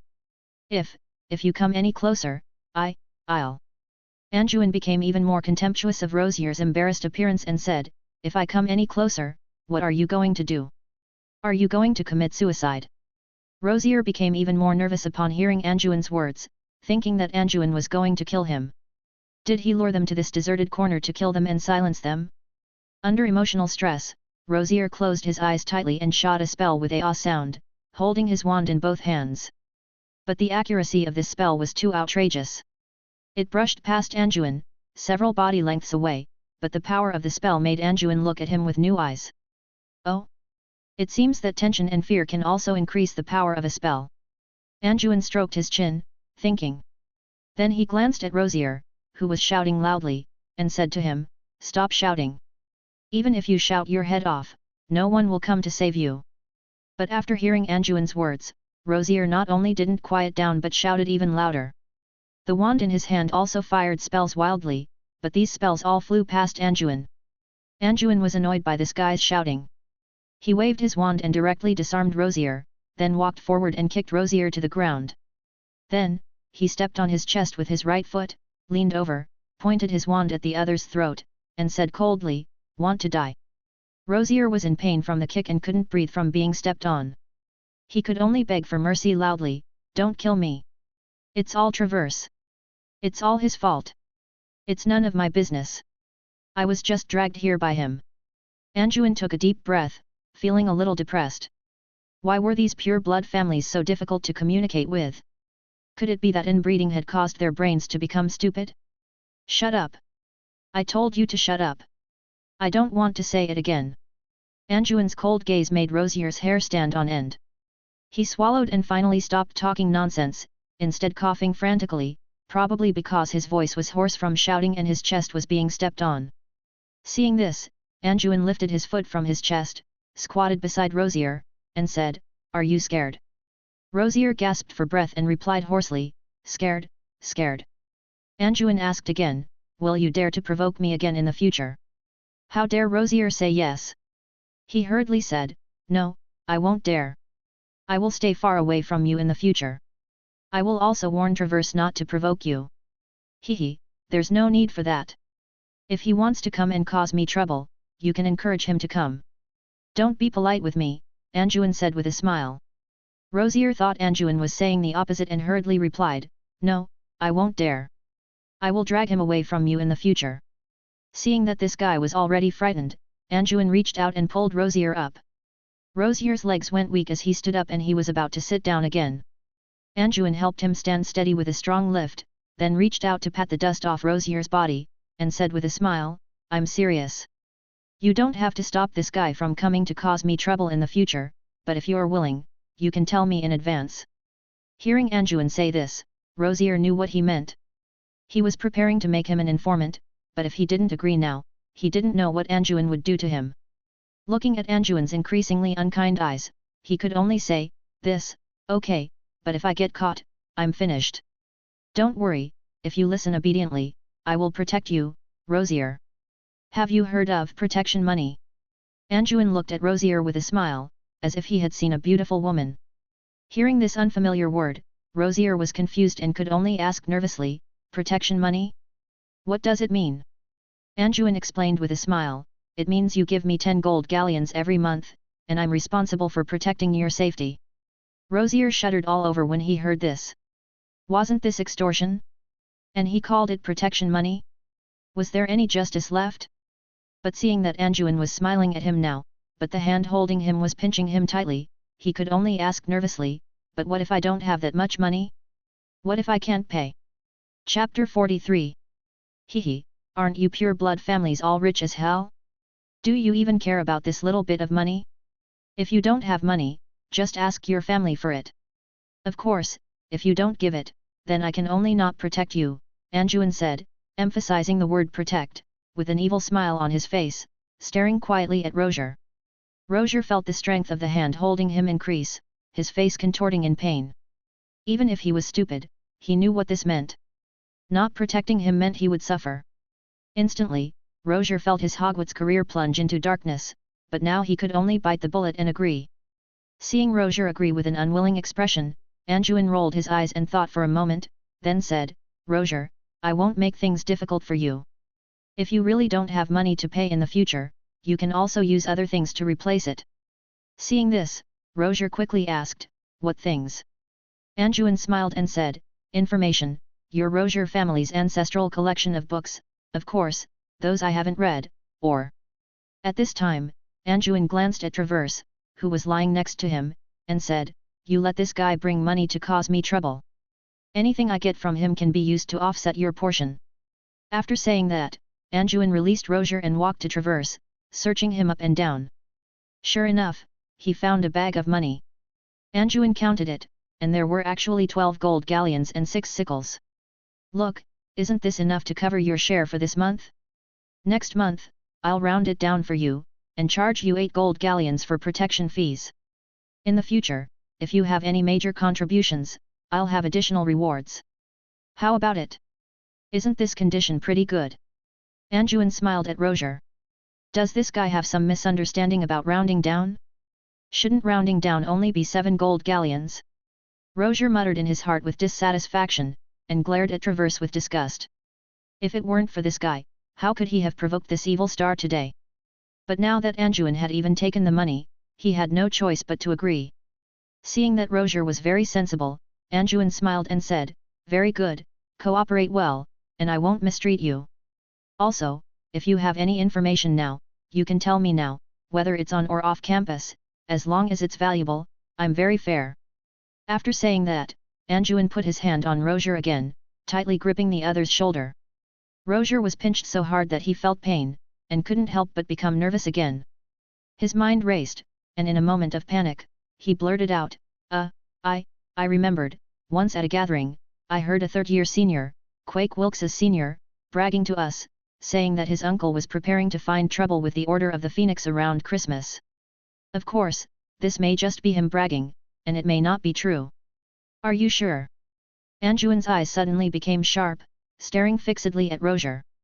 Really, that Wilkes Sr. often boasted to us that his uncle was working for the Dark Lord, and he also mentioned to us their attacks on Muggles, which were also reported in the news. Rosier was terrified in his heart, and immediately revealed everything after being questioned a little. Anjuin just wanted to scare this guy, but he didn't expect there to be real information. Around Christmas? Could it be targeting Lily and the others? Although he didn't know if it was true or false, Anjuin would rather believe it than not. After thinking about it, he noted this information in his heart. Hearing this news, Anjuin loosened his hand, and Roger, overly nervous, softened and sat directly on the ground. Seeing this, Anjuin smiled at Roger and said, "This news is still a bit valuable, so let's just waive your protection fee for next month. Also, this potion is a reward for you." Anjuin took out a bottle of Euphoria potion and handed it to Roger. Seeing that Anjuin actually had a potion, Roger became even more unclear about the depth of this guy Anjuin, and could only obediently accept it. "Don't be nervous, it's just an Euphoria potion. You can try a sip now, it's good for you." Seeing that this guy was so timid, Anjuin couldn't help but find it funny. Suddenly, he thought of something and asked, "By the way, it seems that there are also Death Eaters in your family, right? You just sold them out so readily." Hearing Anjuin ask this, Roger could only smile bitterly and say, "Not everyone is wholeheartedly following the Dark Lord. The one who joined the Death Eaters is my cousin, Evan Roger, who is the first in line to inherit the family. He is usually very harsh on us, and not many people like him. Originally, our family wanted to remain neutral and protect ourselves, but that guy Evan coerced the whole family to support the Dark Lord, and I had no choice. I originally just wanted to follow the crowd and muddle through my days at Hogwarts. Anyway, he's the one who's going to be unlucky, and it has nothing to do with me." Roger was now resigned to his fate. Anyway, he couldn't get out of it now. He opened the potion bottle, took a sip, recovered his mood slightly, and stood up again. Anjuin didn't expect these mixed blood families to have so many twists and turns. He gave Roger a few more instructions, told him to wait for Traverse to wake up, and then say that he had also been knocked unconscious, so he could push everything onto himself. It didn't matter if he cursed himself a few times in front of him. Then, he put away the money bag and left alone. Seeing Anjuin really walk away, Roger finally breathed a sigh of relief, and glared hatefully at Traverse lying on the ground, couldn't help but step forward and kick him a few times. Then, as if he had used all his strength, he lay sprawled on the grass, muttering with lingering fear, "This Anjuin is too scary. His eyes are like an abyss, feeling like he's going to be swallowed at any time. It's all Traverse's fault for pulling me into this quagmire. I originally just wanted to muddle through my days, but now it's good. Sigh, forget it, whatever, just destroy it quickly, I'm tired." Then he fell into a deep sleep on the side. Roger, Roger. Roger was sleeping soundly when he suddenly felt someone shaking him, and couldn't help but wake up instantly. As a result, when he looked up, it turned out to be that guy Traverse. Traverse only felt pain all over his body, as if he had been kicked many times. He grimaced and said to Roger, "You're finally awake. That dirty mudblood dared to sneak attack us. How long have we been unconscious? It's even dark." Hearing Traverse's words, Roger realized that it was already evening. Plus, the time was already approaching winter, and he was almost frozen stiff. He could only sniff and say, "Let's go back to the castle quickly. It's too scary here at night. I feel like I'm about to freeze to death now." Traverse cursed Anjuin in his mouth, but he had to agree with Roger's words. He just wanted to leave this damn place quickly. He and Roger could only support each other and walk towards Hogwarts Castle. They both felt their hands and feet were stiff, and their bodies were still in pain. Roger's body was kicked by Anjuin, and as for Traverse's injuries, the culprit was actually by his side. Chapter 44. Traverse kept muttering as he walked, vowing to teach that mudblood a lesson, while Rosier beside him could only echo his sentiments, though inwardly he felt disdain. Back in the castle, both of them unsurprisingly caught colds. They didn't even make it to the common room before Professor Slughorn, who happened to be passing by, dragged them off to the hospital wing. Meanwhile, the Quidditch match on the field was still ongoing. The score had reached 290 to 410. If Slytherin could catch the Golden Snitch, the extra 150 points would allow them to overtake their opponents. However, both teams were practically breathless with exhaustion, and neither side was willing to end the game through negotiation. The Slytherin seeker was so tired that he had simply sat down on the grass of the pitch. The spectators in the stands couldn't take it anymore. 80 or 90% had already left, with those remaining being the type who enjoyed a spectacle. Professor McGonagall and Madame Hooch returned to the center of the field to suggest that the game be ended, but Slytherin still refused. Even though both teams' players had become walking chickens, Professor McGonagall and Madame Hooch could only exchange helpless glances and continue watching the lengthy match. But all of this had nothing to do with Anjuin. He was currently full and content, reading the latest issue of the Century of Charms journal in his room, only occasionally wondering if the Quidditch match had ended yet. So, in the end, the Slytherin seeker, who had become a walking chicken, caught the golden snitch by sheer luck, and Slytherin actually won. Anjuin asked Vivian during breakfast the next morning, listening to her recount the previous night's Quidditch match. Yes, you have no idea. The game went on until late at night. All the players were actually too exhausted to fly, but then the golden snitch just happened to fly right next to Vane Higgs, and that guy caught it effortlessly. Vivian vividly described the legendary match from the day before to Anjuin. Of course, it was legendary due to its length. She hadn't seen the final moment, as she had left when it got dark, but she had heard about it that morning in the common room. Anjuin went out for exercise early every morning, and when he left, you wouldn't see many people, not only in the common room, but throughout Hogwarts. Just then, a cheer erupted from the Slytherin table. It turned out that Vane Higgs, the hero of yesterday's match, had arrived in the Great Hall. Anjuin also glanced at the Quidditch seeker. Vane Higgs was a third-year student with short black hair and a rather robust build. Higgs was very polite and returned the greetings of everyone who acknowledged him. When he saw Anjuin looking at him, he smiled and nodded. Anjuin returned the gesture with a smile. It seemed that not everyone in Slytherin was unpleasant. The longer Anjuin stayed in Slytherin, the more he understood the house. The qualities of Slytherin included ambition, cunning, resourcefulness, leadership, self-preservation, and so on. Anjuin had read in a historical book describing the founder of Slytherin that Salazar Slytherin particularly valued intelligence, resourcefulness, strong will, and a certain disregard for the rules when selecting students. In a sense, Anjuin quite met the Slytherin standards, so he no longer held any resentment towards entering the house, except for those annoying pure-blood supremacists, of course. Time passed quickly. Finally, before Christmas, Anjuin had progressed to the beginner stage in all the basic spells for his year level, except for some spells that were difficult to practice alone or difficult to master, such as the Shield Charm, Patroness Charm, Apparition, Disillusionment Charm, Occlumency, Legilimency, etc. Anjuin had tried casting the Shield Charm and the Disillusionment Charm, but the effects were not very good. He was sure that he hadn't mispronounced the incantations, but he just couldn't meet the casting standard. Phew. I'll postpone the rest of the plan until after Christmas. That guy Rosier hasn't made any moves recently. Anyway, it's just an idle move, so I'll leave it to fate. Anjuin decided on his subsequent arrangements and prepared to go out and relax with Hagrid. Arriving at the common room, he found it crowded. When Sample Traverse saw Anjuin come out, he glared at him with resentment. Since being taught a lesson last time, he had spent a whole week in the school's medical wing. At the same time, he realized that his money pouch was gone, which made him even more furious. But unfortunately for him, he was destined not to be able to cause trouble for Anjuin today, because Headmaster Slughorn was also present. The headmaster was recording the list of students staying at school for Christmas. Since Anjuin had made a promise with Sirius, he naturally didn't plan to stay at school. After exchanging a few pleasantries with the headmaster, he left the common room without looking back. It wasn't until Anjuin reached Clock Square that he realized that fine snowflakes were falling from the sky, and the ground seemed to be covered with a thin white carpet. It's snowing. Seeing this scene, Anjuin couldn't help but raise the corners of his mouth slightly. Yes, it's snowing, a faint female voice came leisurely from the side.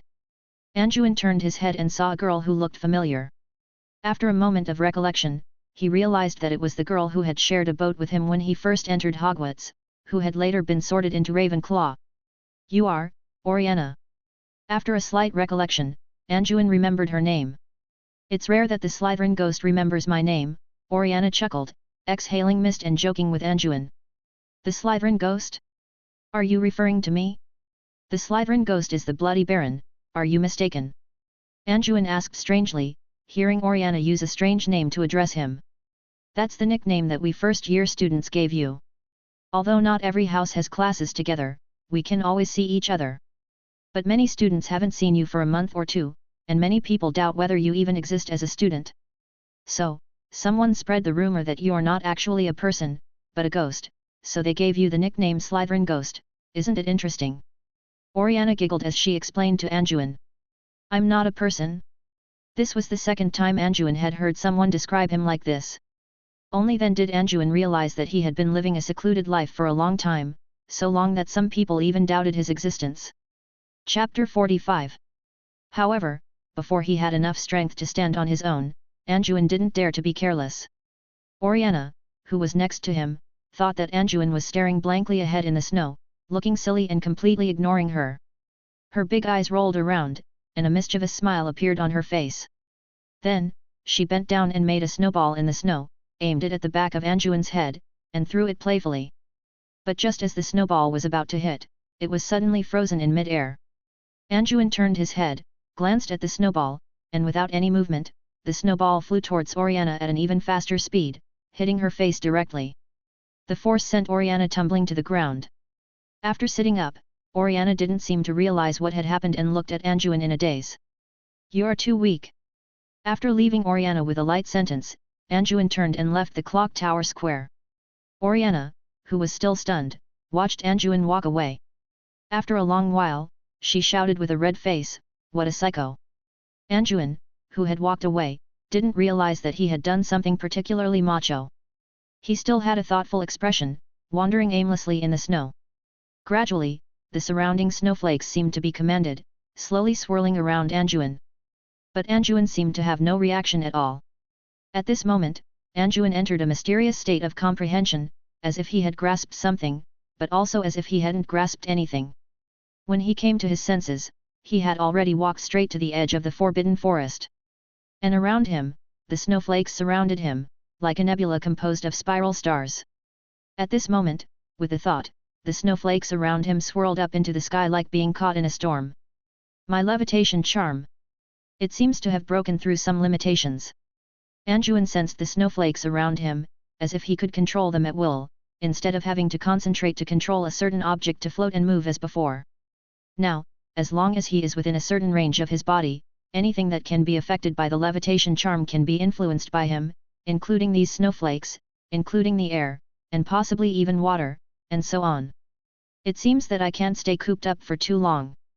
I need to change my mood occasionally," Anjuin exclaimed after discovering his changes. "I wonder if I can do that." Suddenly, Anjuin thought of a question and tried to mobilize his magic power. The magic power around Anjuin surged, and his body actually floated up slowly without relying on any alchemy equipment. "Sure enough, I can.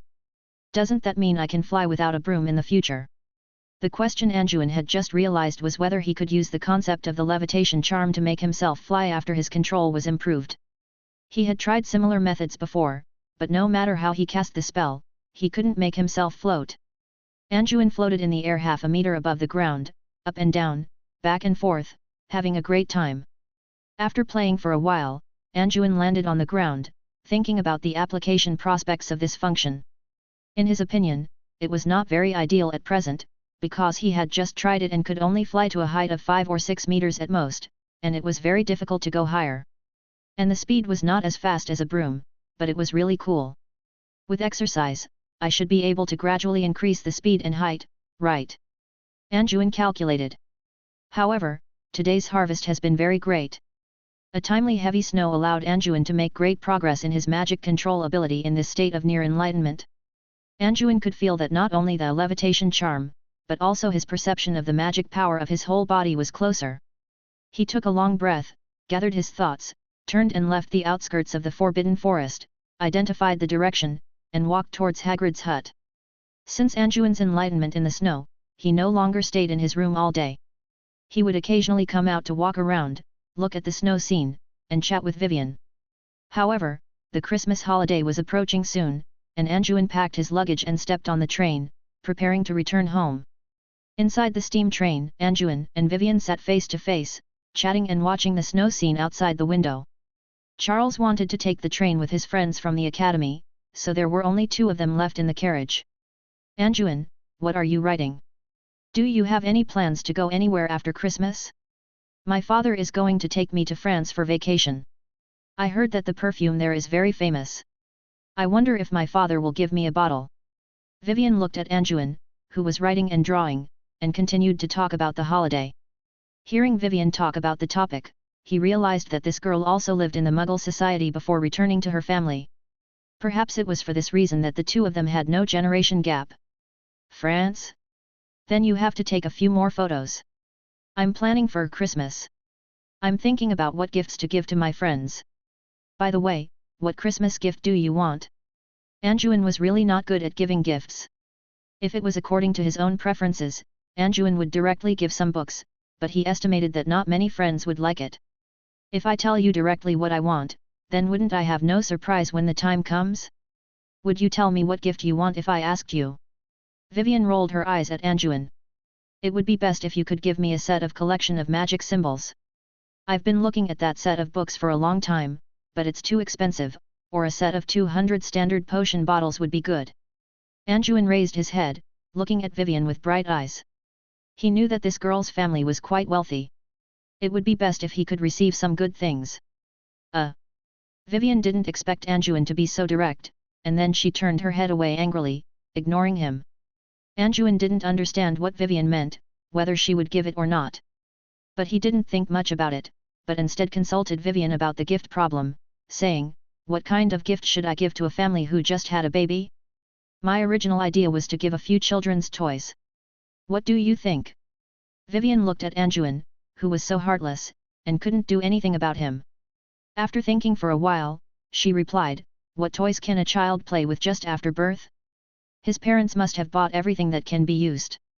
If it were me, I would probably buy some bedtime storybooks or a music box with lullabies. What do you think of this idea?" When Anjuin heard this, he felt it made sense, so he began to cross out part of the paper and rewrite it. Next, he consulted Vivian about the gift problem.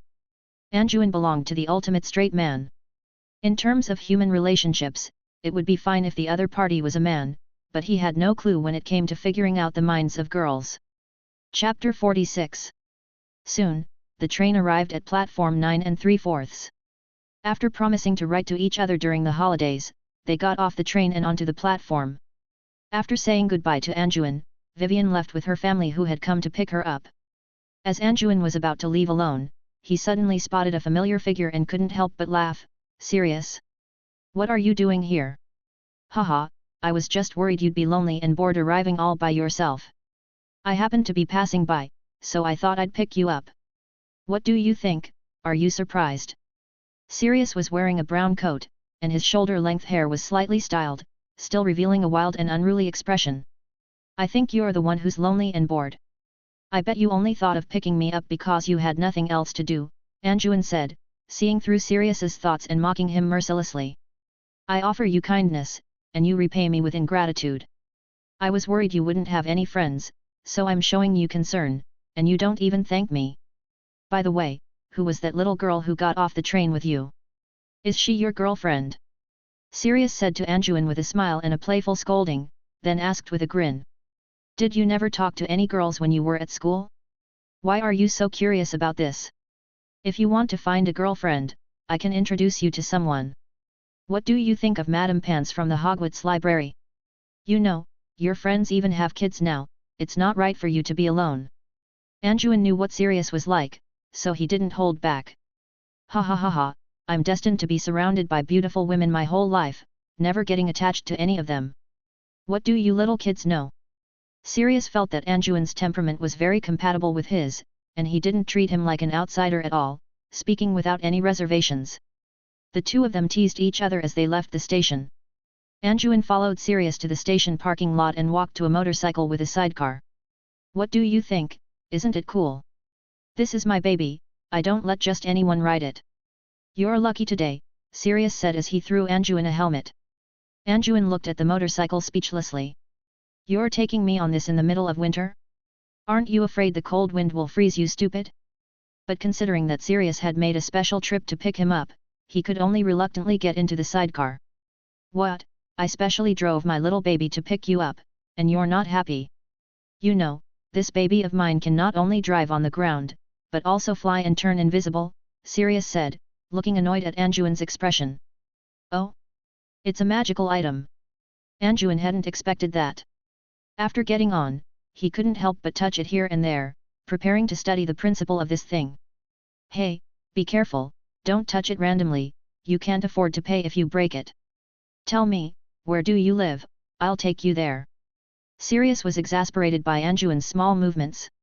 "Go to Diagon Alley, I've been staying at the Leaky Cauldron," Anjuin replied reluctantly, withdrawing his hand. Sirius knew that Anjuin had stayed at the Leaky Cauldron during the summer, and he had even visited Anjuin twice, but he didn't know that he was still going to stay there now that the holidays had started, so he couldn't help but ask, "Are you sure? Are you planning to spend Christmas at the Leaky Cauldron?" "Yeah, I can't use magic in the Muggle world, that's not very convenient," Anjuin replied. Sirius couldn't help but look at Anjuin.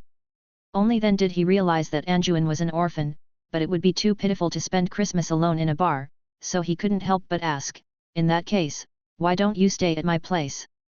I usually live alone, what do you think?" Anjuin thought about it and felt that it didn't matter, as long as he could use magic. Moreover, the dinner party he was invited to was after Christmas, so he could go with Sirius.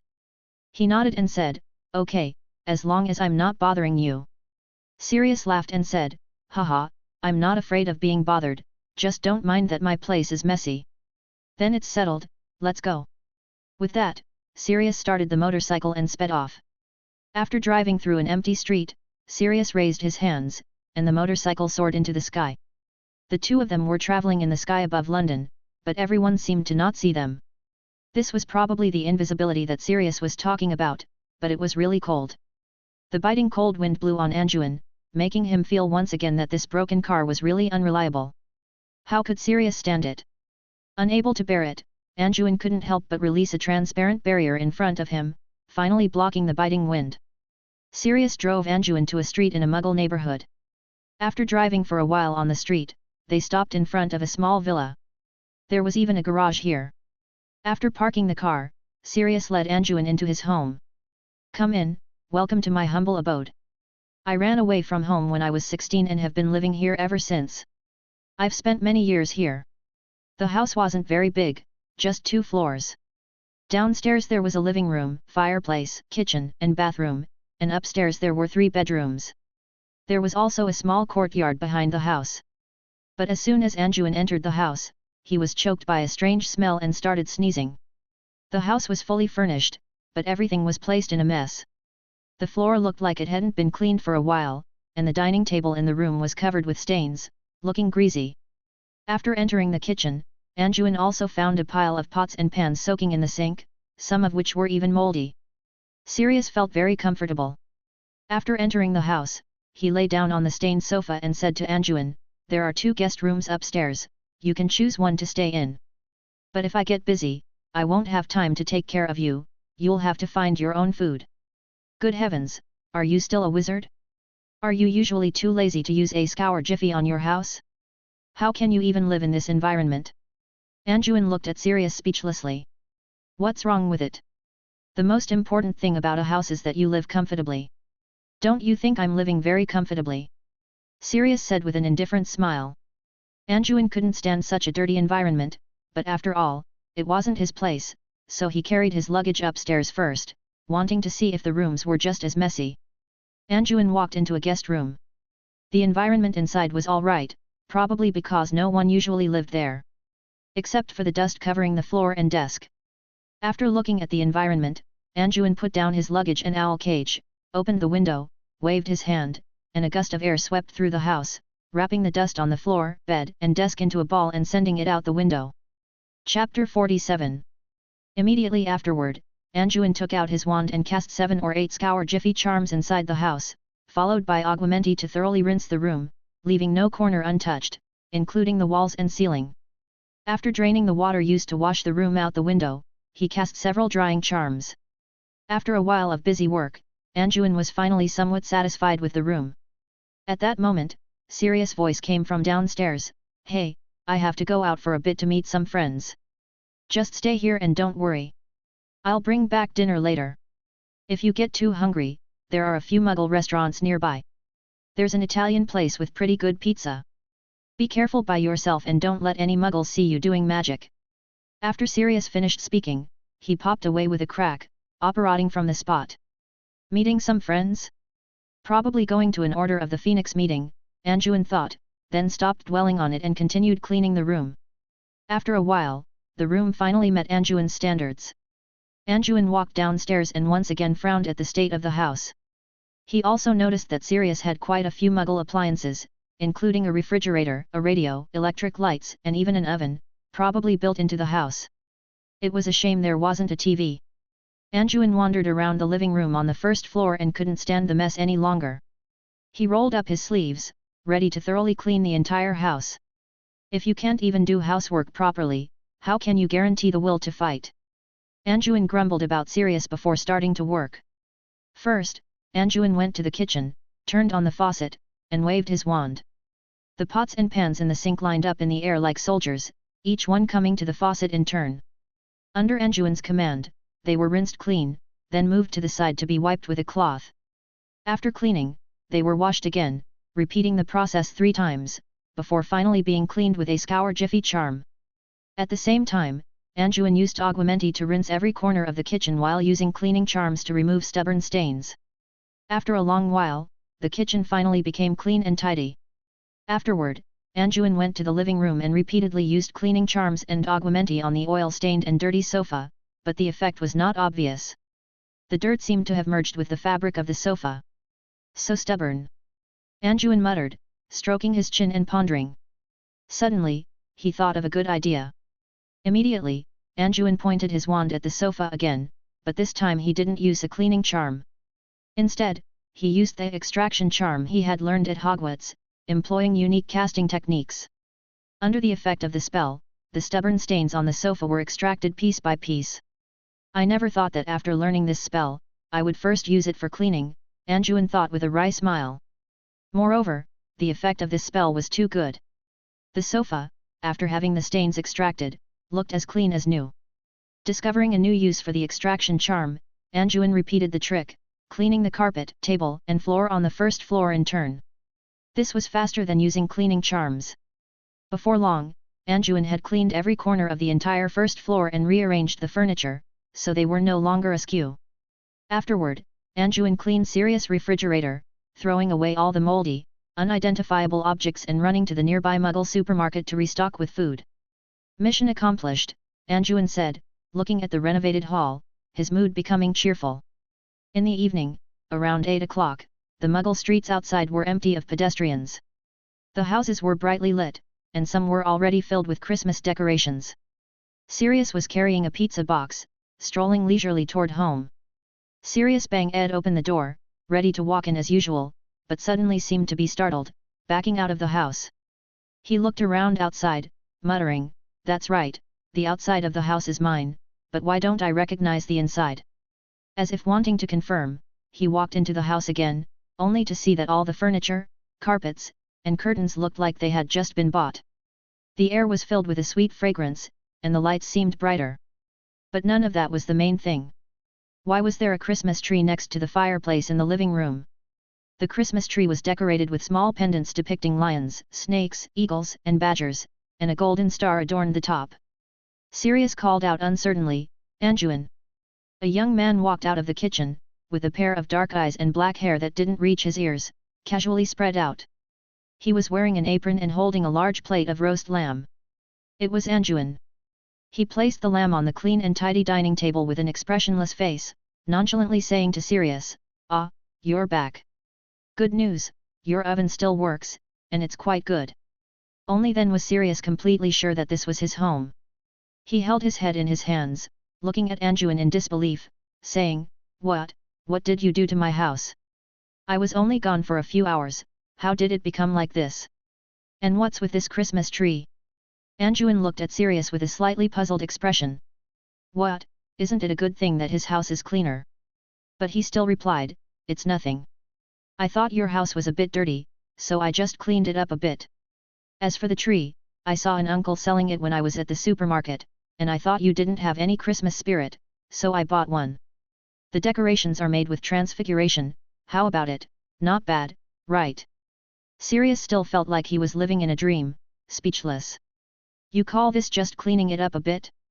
You've clearly redecorated my entire house. So, are you going to eat or not?"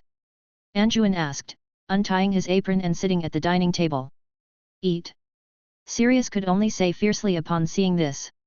Good, delicious, but, I still have to ask, how did you do this?" Sirius asked, stuffing large mouthfuls of lamb into his mouth. It's simple. Grind pistachios into nut crumbs, fry the lamb chops until golden brown with butter and rosemary, coat them with nut crumbs, then put them in the oven. I bake them to medium well, if you want them rarer. Chapter 48. Before Anjuin could finish, Sirius interrupted, I'm talking about my house. How did it become like this after I just left for a while? Good heavens, this looks even newer than when I first bought it. Anjuin thought Sirius was asking about how the dishes were made and was about to explain it to him kindly, but it turned out he was asking about this. He had to say, come on, we're wizards. Isn't this just a matter of waving a wand? You're pulling my leg. I've seen other people use cleaning charms, and they're nothing like this. Damn, even the grease stains on the carpet are gone, Sirius said, looking around in disbelief. That's because other people's skills aren't up to par. I have a unique cleaning spell, Anjuin said with a mysterious look. After dinner, Sirius still seemed to be recovering from the shock. He walked from the living room to the kitchen, and from the kitchen to the bathroom, touching and looking at everything as if he were in someone else's house. Anjuin, after cleaning the table, walked out of the kitchen, glanced at Sirius, and after thinking for a moment, said, Sirius, there's something I need to tell you. Sirius turned around cheerfully and said, yeah, what is it? By the way, you're really good at managing housework. You're practically as virtuous as a housewife, and you're a good cook too. Anjuin was speechless at Sirius's description, rolled his eyes, and said, I'm talking about serious business. I heard that the Death Eaters might attack members of the Order of the Phoenix around Christmas. As soon as Sirius heard this, he immediately became serious and said, are you sure? How does a kid attending Hogwarts know so much?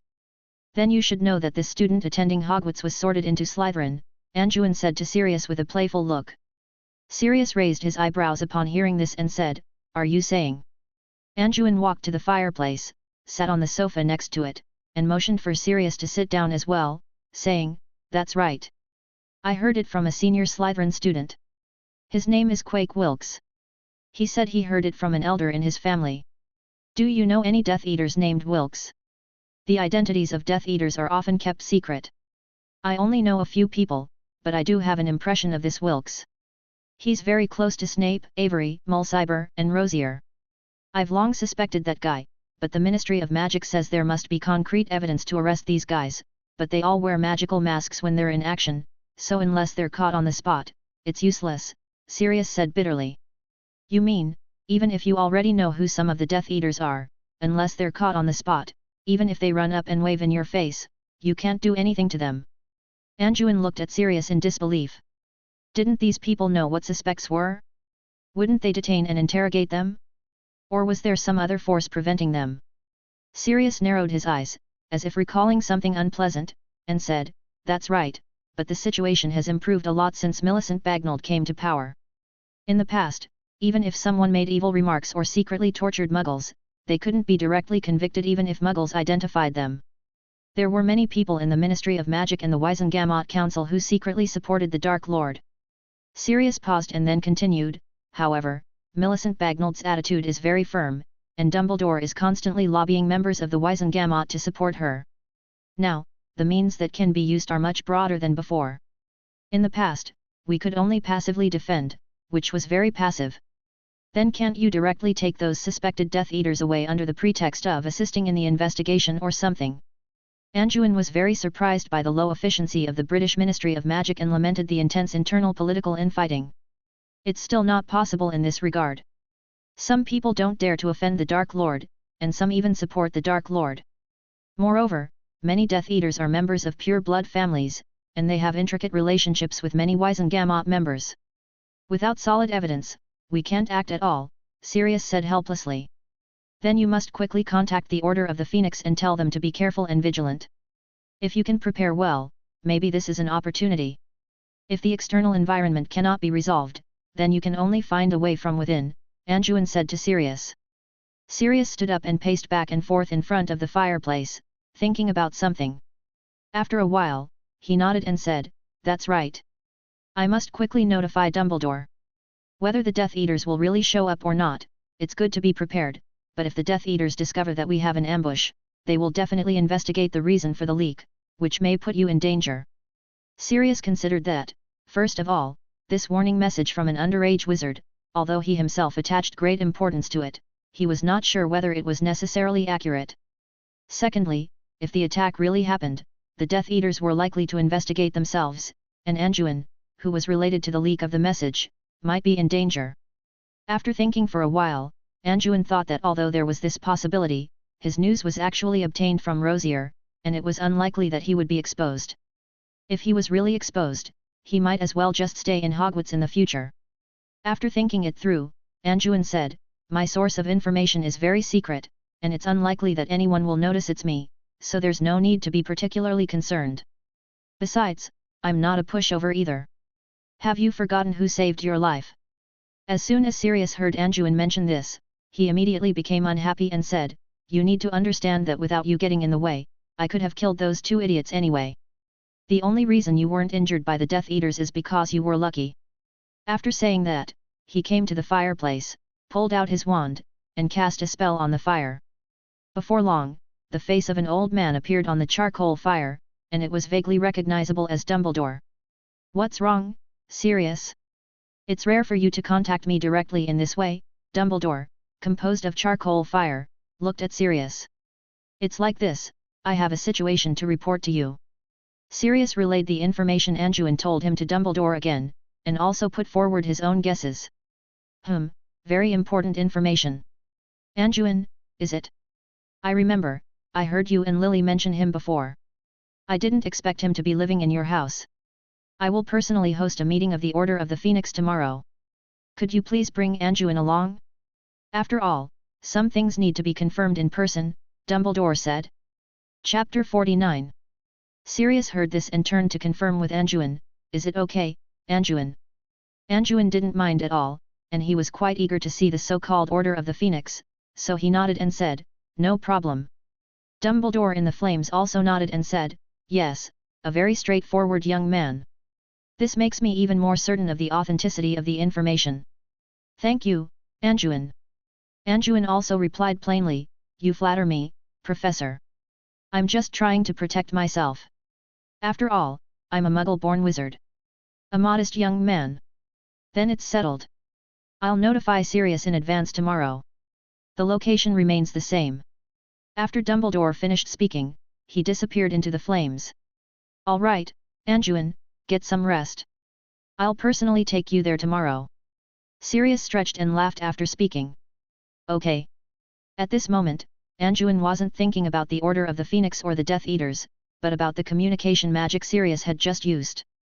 It seemed very convenient, and he wondered if there were any limitations. But now wasn't the time.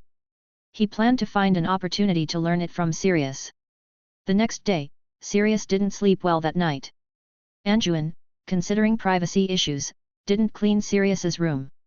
So, after Sirius returned to his room, his usually comfortable bedroom became smelly and dirty in his eyes. As the saying goes, there is no harm without comparison. After adapting to the environment and air in the living room, Sirius couldn't get used to his shabby bedroom anymore. Sirius walked downstairs, supporting his neck, which was a little stiff from sleeping awkwardly. As soon as he came down, he smelled a rich aroma. The table was already filled with a sumptuous breakfast, but Sirius looked around and didn't see Anjuin. He opened the back door and saw Anjuin practicing boxing in the small courtyard behind the door. Anjuin was moving up and down, and the wind from his fists made whooshing sounds in the air. Sirius had never seen anyone with such good skills and couldn't help but stare blankly for a moment. After a while, Anjuin finished practicing a set of Tongbei fist, stood in place, gathered his energy, exhaled, and after calming his breath, he found Sirius yawning behind him and asked, "Woke up so late, aren't you hungry? Still have time to stand here? I usually don't eat breakfast. By the way, Anjuin, what dance were you doing just now? It looked so cool," Sirius said, still with tears in his eyes after yawning. Anjuin was too lazy to explain to this guy and casually said, "Never mind what dance it was. Just think of it as me exercising. By the way, are you going to eat breakfast or not? If not, I'll put it away." Hearing this, Sirius quickly said, Eat, why wouldn't I eat? I usually don't eat because no one makes it." Anjuin rolled his eyes. This guy was lazy to the extreme. After a while, near noon, Sirius received a signal from Dumbledore from the fireplace. At this time, Anjuin had also changed his clothes. Seeing this, Sirius didn't waste any time and directly grabbed Anjuin and apparat away from the cottage. The two appeared in the middle of a dilapidated alley. Sirius looked around to make sure no one saw them, then led Anjuin to a broken wooden door in the alley. He took out his wand, held it against the door, and muttered for a while. A phoenix pattern flashed on the door, and the wooden door opened in response. Sirius led Anjuin into the door, through a backyard, into a room, and after opening another wooden door, he followed the stairs down to a basement. Anjuin observed his surroundings. The building was made of brick and wood and looked quite old. In the center of the basement was a large wooden table with many old wooden chairs. There were also shelves and old wooden barrels with goods on them. It didn't look like a secret base, but rather like a spare storage room for an ordinary, run-down restaurant. There were already several people in the basement. In the very center was Dumbledore, and next to him was Mad-Eye Moody, the Auror whom Anjuin had met before. Next to Moody was a tall, bald, black-skinned wizard. On the other side were two wizards. One was middle-aged with a beard, a wide chin, and a slightly stout figure, looking very dignified. The other was a strong, middle-aged wizard with short, reddish-brown hair and no beard. His expression was kind, and he looked like an amiable uncle. When Dumbledore saw Sirius bringing Anjuin in, he smiled slightly and said, "Good afternoon, Sirius, Anjuin. It seems everyone is here. Let's sit down and talk." "Everyone is here?" Anjuin was stunned. Including Sirius, there were only 6 people present. He thought it would be a large gathering. But he still obediently sat down next to Sirius. Sirius led Anjuin to a seat and kindly introduced everyone to Anjuin. "Anjuin, you've met Moody. Next to him is Kingsley Shacklebolt. Next to Dumbledore is Edgar Bones, and next to him is Gideon Pruitt. Everyone, this is Anjuin." Anjuin nodded and greeted everyone one by one. The people present also nodded to Anjuin in acknowledgement. "Ha, I knew you were a brave kid. I didn't expect you to get involved in the Death Eater business again. Are young people so unafraid of death these days?" Mad-Eye Moody was seeing Anjuin for the second time. Last time, he and Sirius had fought with the Death Eaters. As a result, he saw him again in just a few months and couldn't help but laugh. Anjuin could only reply helplessly, "It's precisely because I'm afraid of death that I can't blindly run away. In this tense situation, the more you try to escape, the easier it is to become a victim. That kind of behavior of covering your eyes and thinking everything will be fine is the most irresponsible thing for your own safety, isn't it?" The people present couldn't help but look at the young wizard with new respect after hearing Anjuin's words. Dumbledore nodded approvingly and said, "Do you see, Moody? I didn't expect young people these days to be more intelligent than many adult wizards." The other members of the Order of the Phoenix nodded in agreement. "Then let's get back to the topic. Can you explain the information you received again?" Moody also composed his face and asked Anjuin. Then Anjuin repeated to them what he had told Sirius yesterday. Dumbledore and the others listened silently to Anjuin's words.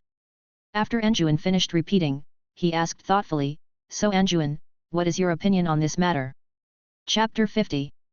Anjuin saw Dumbledore pass the question to him, and after pondering for a moment, he replied, "First of all, the most likely scenario is that this news is false. After all, the information came from a student, and I can't be sure if what he said is true. Even if it is true, it's not certain that his elders weren't just bragging to him." "Oh." Dumbledore couldn't help but take another look, and continued, "Then why did you pass the message on to us? After all, it's better to be safe than sorry. Even if the news is false, it won't have any impact. But if it's true, and my friends are put in danger because of it, I would be endlessly remorseful," Anjuin quickly replied. Cautious, resourceful, Anjuin, you handled it well." Dumbledore nodded, and then said to the others, "Actually, I also received similar information from other channels, which is why I called this meeting to discuss it." "So that's how it is." Anjuin thought, how could he have just given Sirius the information, and Dumbledore immediately took it seriously without even confirming it. It seems the headmaster does have something up his sleeve. I wonder what channels he's talking about. Does he have prophetic magic? Or does he have a mole among the Death Eaters? The others around him also had expressions of sudden realization. Then it seems that the Death Eaters really might launch an attack around Christmas. I just don't know who the target is, whether they're planning a large-scale attack, or preparing to ambush individuals. Attacking individuals is unlikely. Now that the holidays are approaching, everyone is almost always with their families preparing for Christmas. There's not much time to go out, Gideon Pruitt said after a moment of thought. Then we must remind them to pay attention to personal protection during the holidays. Moody said sternly. Everyone nodded in agreement. If they are planning a large-scale attack, the most likely scenario is when people are gathered together. Do you have any plans to gather around Christmas? Kingsley Shacklebolt said in a gentle and deep voice. Yes, Fabian and I are planning to go to the Burrow for Christmas, to spend Christmas with my sister Molly and brother-in-law Arthur, Gideon Pruitt said in a light tone. At this time, Sirius also said, Lupin, Peter, and Anjuin will all be attending the Potter family's dinner. Dumbledore then said in a deep voice, and the Longbottoms, the McKinnons, they are also large families, and the number of people gathering will not be small. Hearing that these guys were all happy and complete families, Moody said speechlessly, I'm spending Christmas alone at the Ministry of Magic, looks like I'm pretty safe. Anjuin couldn't help but feel absurd that Moody actually had a sense of humor, and he lowered his head, covering his mouth, laughing silently. What are you laughing at, kid? Living alone is much easier than these guys with families, Moody said, deliberately putting on a fierce expression when he saw Anjuin daring to laugh at him. I do agree with that. After all, I'm an orphan, and living alone isn't as bad as you think. Anjuin restrained his facial expressions and instead agreed with Moody. Hearing Anjuin say this, Moody felt embarrassed to be fierce with him, and could only smack his lips, then looked at Dumbledore, and said, most of the people at the Ministry of Magic are on vacation for Christmas, including the Aurors. The Department of Magical Accidents and Catastrophes may not even have anyone on duty. If no one is monitoring the magical fluctuations in London, then if there really is a Death Eater attack, it will be difficult for us to mobilize. Dumbledore thought for a moment, also considering this troublesome problem. Christmas is indeed a special time. If people are suddenly attacked while happily spending Christmas, they are likely to be caught off guard. And the Aurors of the Ministry of Magic will have a sharp reduction in manpower due to the holidays. If the response is not timely, there may be a situation where they can't provide support in time. This is really troublesome. Are we just going to passively defend? We might as well strike first and go find trouble with those guys, Sirius said impatiently after hearing everyone's discussion. Seeing this, Dumbledore could only appease him. Don't worry, Sirius, we will figure out a way. Taking the lead in provoking a conflict will only cause the situation to lean towards the Dark Lord's side, which would make us even more passive, and I don't have a 100% certainty of defeating that person right now. Hearing this, Anjuin couldn't help but be shocked. Even Dumbledore isn't confident in defeating Voldemort? I wonder how strong Voldemort is right now. After thinking for a while, Dumbledore said to everyone, I will think of a way to deal with this. Sirius, take Anjuin back first and prepare to have a wonderful holiday. Fortunately, we have made some preparations and are ready to defend at any time. After all, bad things may not necessarily happen, right?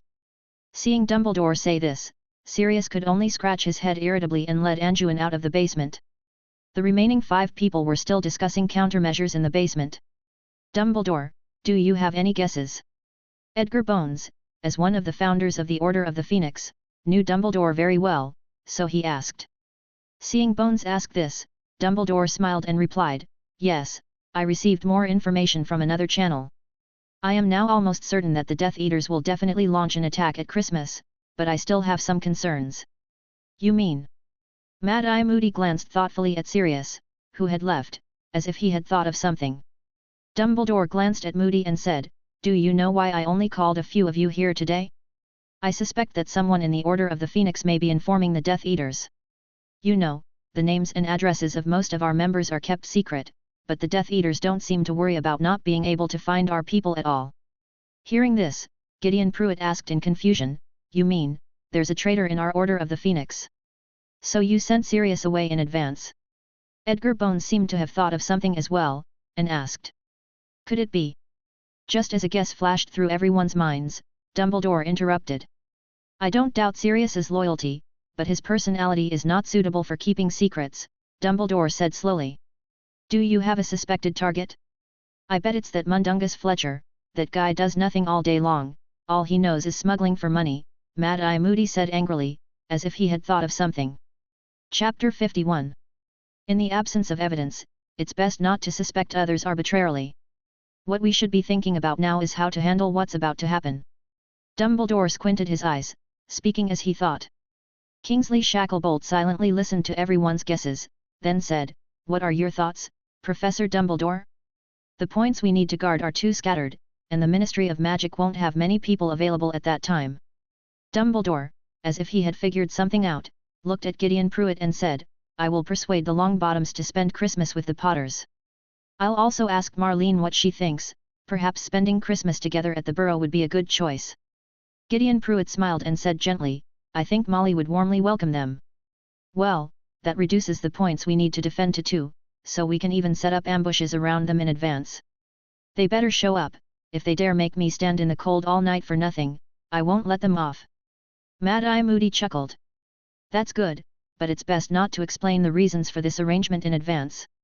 Maybe we'll have a chance to severely damage the Death Eaters this time, and perhaps even ferret out that traitor." Edgar Bones agreed with the arrangement, nodding. Dumbledore saw that everyone accepted his arrangement and nodded, saying, "Then it's decided. Moody, Kingsley, please take care of the Potters and Longbottoms. Edgar, the Weasleys are in your hands. I'll be in the center to respond at any time, in case the Dark Lord himself appears." The others all nodded in agreement, and then got up and left. Dumbledore stayed behind, as if he had recalled the prophecy he had heard a few months ago, and muttered to himself, "Tom, can you really bring yourself to harm a newborn child? What terrible abyss has your heart fallen into?" Dumbledore was not only convinced that the Death Eaters would launch an attack this Christmas, but even guessed which side would be the main target. However, he still muttered in confusion, "Which one will it be? Potter or Longbottom? Snape, I hope you won't disappoint me at the critical moment." Meanwhile, Sirius, after returning home with Anjuin, slumped heavily on the sofa, his hands behind his head, jittering his leg in confusion, probably still worried about those Death Eaters. Anjuin didn't take the matter to heart too much. He had a lot of confidence in Dumbledore. With a prepared defense, he wasn't too worried about anything happening. "Sirius, I need to go out for a bit," Anjuin said to Sirius, who was sprawled on the sofa. Sirius, upon hearing this, and that Anjuin still wanted to go out at this time, hastily said, "Where are you going? At a time like this, staying here honestly is barely enough. What if you encounter danger outside?"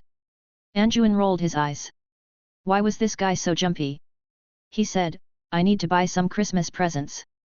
Besides, I'm not a member of the Order of the Phoenix. And don't be so nervous. If the Death Eaters really want to attack on Christmas, it proves that it's safe before Christmas." Sirius was still uneasy, saying, "You're just a kid, still thinking about Christmas. Maybe Dumbledore will have us cancel the party altogether. Don't cause any trouble. Maybe the Death Eaters know we're prepared for Christmas and will cancel the attack directly. Besides, I'm not going to Diagon Alley, that kind of wizard gathering place. I'm going to the Muggle Commercial District, don't worry." Anjuin tried to persuade Sirius. Sirius saw that Anjuin was determined, and had no choice but to say, "All right, but I have to go with you. Don't run around." As a result, despite Anjuin's reluctance, Sirius insisted on coming along. The main reason Anjuin was preparing to go to the Muggle Commercial District to buy gifts was to save money. He had a lot of Muggle currency, but wizarding currency dwindled with every use, so he had to save it. First, Anjuin took Sirius to London's Chinatown. He had to buy more Chinese seasonings. After all, Hagrid was too much of an eater, a box of seasonings would be used up in a few months. It was a pity it was winter, otherwise he would have liked to buy some vegetable seedlings to plant in Hagrid's garden.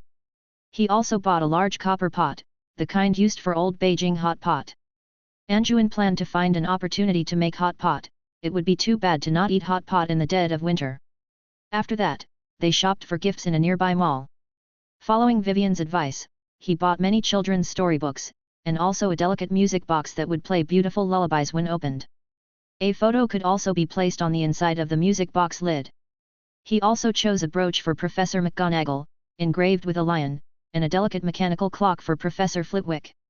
In Britain, there shouldn't be any taboo about giving a clock like there is in some cultures.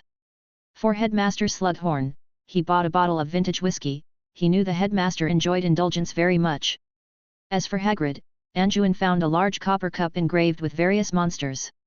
It was being sold as a craft item, but if he gave it to Hagrid, he would probably actually use it. And for Charles and Vivian, Anduin very simply gave each of them a new set of mahjong tiles, saving them from borrowing them back and forth.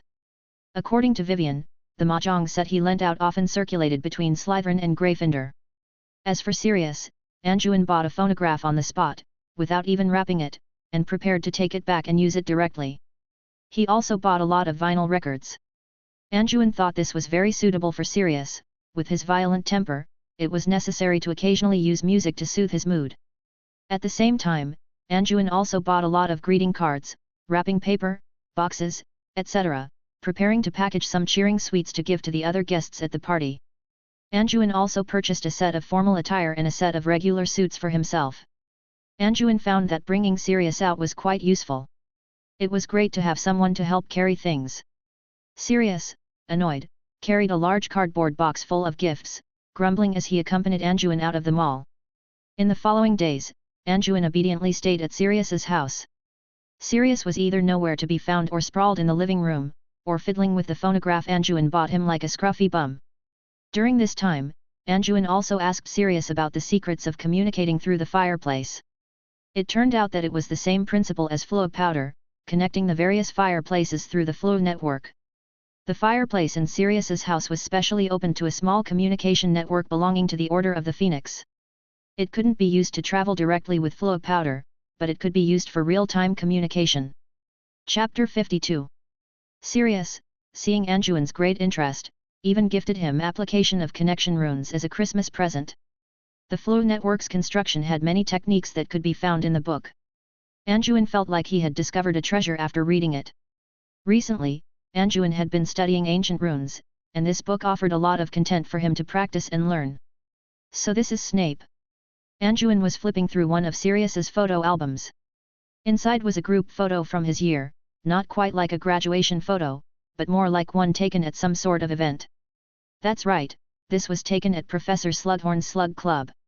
See, this is Avery, this is Dolohov, and this is Snape. You need to remember what they look like, and be careful in case you run into them later, Sirius explained the people in the photo to Anduin in detail. Anduin was most concerned about Snape. He had a 6th-year potions textbook with the signature The Half-Blood Prince.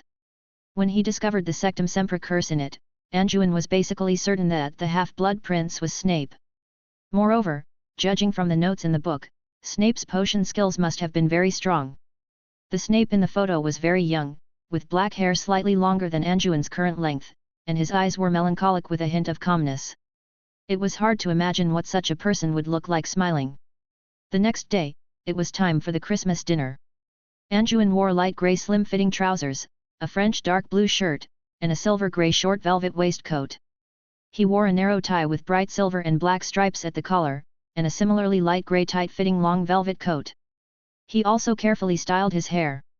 The whole person looked energetic. If you ignored his height of about 1.5 meters, he looked like a refined young gentleman. On the other side, Sirius was also wearing a formal dress, but without a tie. Instead, he unbuttoned the collar, making him look like a handsome rogue uncle.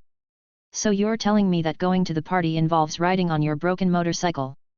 Anduin originally thought that he would visit the Potter's house with Sirius through apparition or the Flow network, but when he saw him ostentatiously pushing out his motorcycle, he knew he was wrong. Haha, I have to let Potter and Lupin see my little baby. Don't worry, this sidecar has an undetectable extension charm, it can hold all your gifts. Sirius laughed and stroked his precious motorcycle, making Anduin feel disgusted. Anduin could only helplessly sit in the sidecar, muttering in his heart, I finally styled my hair, it doesn't matter if you are disheveled, but if you mess up my hairstyle, I won't forgive you. And so, Sirius carried Anduin, flew into the sky, and headed towards Godric's Hollow. In the air, Anduin kept using the shield charm in front of him to resist the cold wind and protect his hair at the same time. Godric's Hollow is located in the southwest of England and is a semi-wizard settlement. There are many such semi-wizard settlements inhabited by wizards in England, but in England, there is only one wizard village entirely composed of wizards, Hogsmeade. Although many wizards live here, they still cannot openly use magic in front of other Muggle residents. Sirius drove the motorcycle carrying Anduin and landed on a street in front of a large house, then released the car's concealing magic and parked the car in the open space next to the house with a smile. However, Anjuin couldn't laugh at this time. Although he tried his best to protect it along the way, the cold wind still inevitably messed up his neatly combed hairstyle. Now he could only try his best to smooth his hair back with his hands, resulting in his previous shoulder-length hairstyle again. Anjuin stared at Sirius with resentment. Sirius just shrugged indifferently, and said with a smile, "Don't fix your hair anymore, don't you think this style looks pretty good, like me, unrestrained and suave? I just don't want to look like you, that's why I specially, forget it, never mind, the more I say, the more tears I shed." Sirius brought Anjuin to knock on the door of the Potter's house. The door opened, and Lily appeared in front of the two with a head of dark red hair. As soon as they met, she smiled and said to the two, "Welcome, Sirius, Anjuin, you are late, everyone else has arrived." Of course, if Sirius hadn't insisted on riding his broken car, it wouldn't have taken so long on the road. Anjuin couldn't help but glance at Sirius with resentment. "Haha, it's the same whether you arrive early or late, long time no see Lily, you are getting more and more beautiful," Sirius said nonchalantly. And Anjuin also replied politely, "Merry Christmas, Senior Lily, thank you for inviting me to your dinner party." Lily looked at Anjuin with a gentle smile and said, "Just call me Lily. I felt very close to you the first time I met you. Besides, you saved Sirius, so naturally you are our friend. Come in and warm yourself by the fire, it's extremely cold outside now." "Stop saying that this kid saved me, if this kid hadn't suddenly appeared, I would have beaten those two idiots long ago," Sirius said with slight dissatisfaction. Lily didn't refute when she heard this, just smiled at Anjuin, and then led the two into the house. The Potter's house was decorated very warmly. Under the illumination of unique magic candles and oil lamps, the house was very bright. A group of people was already sitting in the living room, including James Potter, whom he had met before. Beside him sat a young man in old-fashioned formal dress and a short, fat young man. Opposite them sat a couple who looked like husband and wife. One was Frank Longbottom, whom Anjuin had met before. He used to be responsible for sending him to the leaky cauldron in Nocturne Alley. Anjuin remembered that he was an Auror, so the one next to him must be his wife. "James, Remus, Peter, haha, Merry Christmas." As soon as Sirius came in, he spread his arms and went forward to hug and greet his friends one by one. "Frank, and Alice, I didn't expect you to come too, it's really lively today." Sirius was also very happy to greet the Longbottoms. After seeing Sirius, the Longbottoms also happily got up and shook hands with Sirius. Frank Longbottom then said, "Dumbledore suggested that our two families spend this Christmas together, and Harry and Neville were born only one day apart, so it's good to let the two little guys play together. Alice and my mother also thought this was a great suggestion, so we came together." Chapter 53. Sirius exchanged a glance with Anjuin upon hearing that it was Dumbledore's suggestion, and they nodded to each other. It seemed this was Dumbledore's arrangement, and he must have already made preparations. James Potter seemed very happy today, looking at Anjuin beside him and laughing, "Merry Christmas, Anjuin. I didn't expect to see you again so soon. I heard you saved Sirius. Lily and I were almost scared to death when we heard Sirius was in danger. Luckily, he met a little hero who came to his aid." Frank Longbottom, who was standing next to him, also chimed in with a smile, "Yes, I was at the scene at the time. I heard that Anjuin even defeated a Death Eater. Anjuin, I don't know if you remember me, but in any case, Merry Christmas." Sirius frowned upon hearing them mention this again. Ever since the Nocturne Alley chase, his group of mischievous friends had been making fun of him about it, and he was almost suffering from little wizard PTSD. Ahem, Sirius coughed twice, changing the subject, and said, "Look, I haven't even had a chance to introduce you. This is Anjuin Wilson, who is currently a first-year student at Hogwarts." Then he said to Anjuin, "Let me introduce you. This tall guy is Remus Lupin, this fat guy is Peter Pettigrew, you've met James, and the other two are Frank and Alice Longbottom." Anjuin politely nodded to everyone, and they also politely greeted Anjuin. At this moment, a middle-aged woman walked out of the kitchen, put her hands on her hips, and shouted at everyone aggressively, "Well, are you guys planning to eat Christmas dinner or not? Someone come in and help, or are you just going to let this old woman do everything?" Upon seeing this, Frank Longbottom couldn't help but complain, "Mom, you're not even 50 yet, don't make yourself sound so old." Augusta Longbottom, Frank's mother, glared at her son and said, "It's all because my son is such a worry." Seeing this, Anjuin stepped forward to smooth things over and said, "Mrs. Longbottom, you've worked hard. Let me help you." Augusta saw Anjuin take off his coat and neatly roll up his sleeves, and couldn't help but yell at her son again, "Look at him, even a child is more sensible than you." Then she turned her head and said gently to Anjuin, "Thank you, child, but let us adults prepare dinner, don't burn yourself later." Frank Longbottom could only shrink his head when he heard his mother's roar, and stuck out his tongue awkwardly. Sirius, who was standing next to him, said to Augusta, "Mrs. Longbottom, don't underestimate Anjuin. He's an excellent cook. I've been eating Anjuin's food these past few days, and I feel like I've gained a lot of weight." Augusta was surprised to hear Sirius say this, and took a look at Anjuin. Then, without hesitating, she led Anjuin into the kitchen. Only Lily was busy in the kitchen. After Anjuin put on an apron, he began to skillfully process the ingredients. Augusta couldn't help but admire, "I didn't expect you to be so sensible at such a young age, you even know how to cook." Anjuin smiled modestly and replied while keeping his hands moving, "I've been an orphan since I was a child, so I had to learn to take care of myself." Augusta felt sorry for Anjuin when she heard this, and touched his head, saying, "Poor child, you must have suffered a lot. It's a pity you weren't born into our family, otherwise we definitely wouldn't have let you suffer." Anjuin was very touched to see Augusta suddenly overflowing with maternal love, and said to Augusta, "Mrs. Longbottom, thank you for your kindness. Your son is also a brave man, I believe you will all be happy." Augusta smiled with relief. Although she was strict with her son every day, Frank had always been the pride in her heart. Anjuin seemed to have thought of something, and turned to Lily and said, "Lily, did Dumbledore tell you about that matter?" Lily understood what he meant when she heard Anjuin say this, and replied, "Yes, we all received the warning. James and I have been reinforcing our residence with protective magic these past few days, and I believe Professor Dumbledore must have made some arrangements. I heard that you gave us the warning this time, I haven't had a chance to thank you properly yet." Augusta also smiled proudly and said, "Dumbledore is still very trustworthy. If those Death Eaters value their lives, they better not appear before us." Anjuin felt relieved when he heard them say this. He had always had a suspicion in his heart, that someone in the Order of the Phoenix might be providing information to the Death Eaters. If nothing happened today, it was very likely that someone had tipped off the Death Eaters and made them cancel their operation, so today might really be peaceful. After having a certain idea in his mind, Anjuin stopped worrying and helped out in the kitchen with peace of mind. He also made 2 dishes with the kitchen ingredients, a Western-style creamy mushroom soup and a spicy tuna cake. Augusta's eyes lit up after tasting them, and she looked at Anjuin with increasing affection. When the preparations were almost done, Anjuin left the kitchen first. The people in the living room were gathered in a pile, watching 2 little babies crawling on the ground. Anjuin also joined in, but he couldn't tell who was who.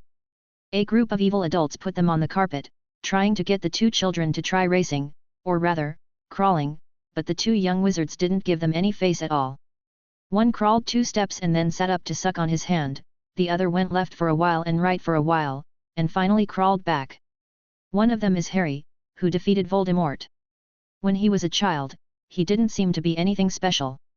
Anjuin still couldn't remember the other content of the original Harry Potter story, and didn't even know if his appearance would save Lily from Voldemort's clutches. If possible, Anjuin really wanted to save the Potter family from tragedy, but he didn't know exactly how to do it.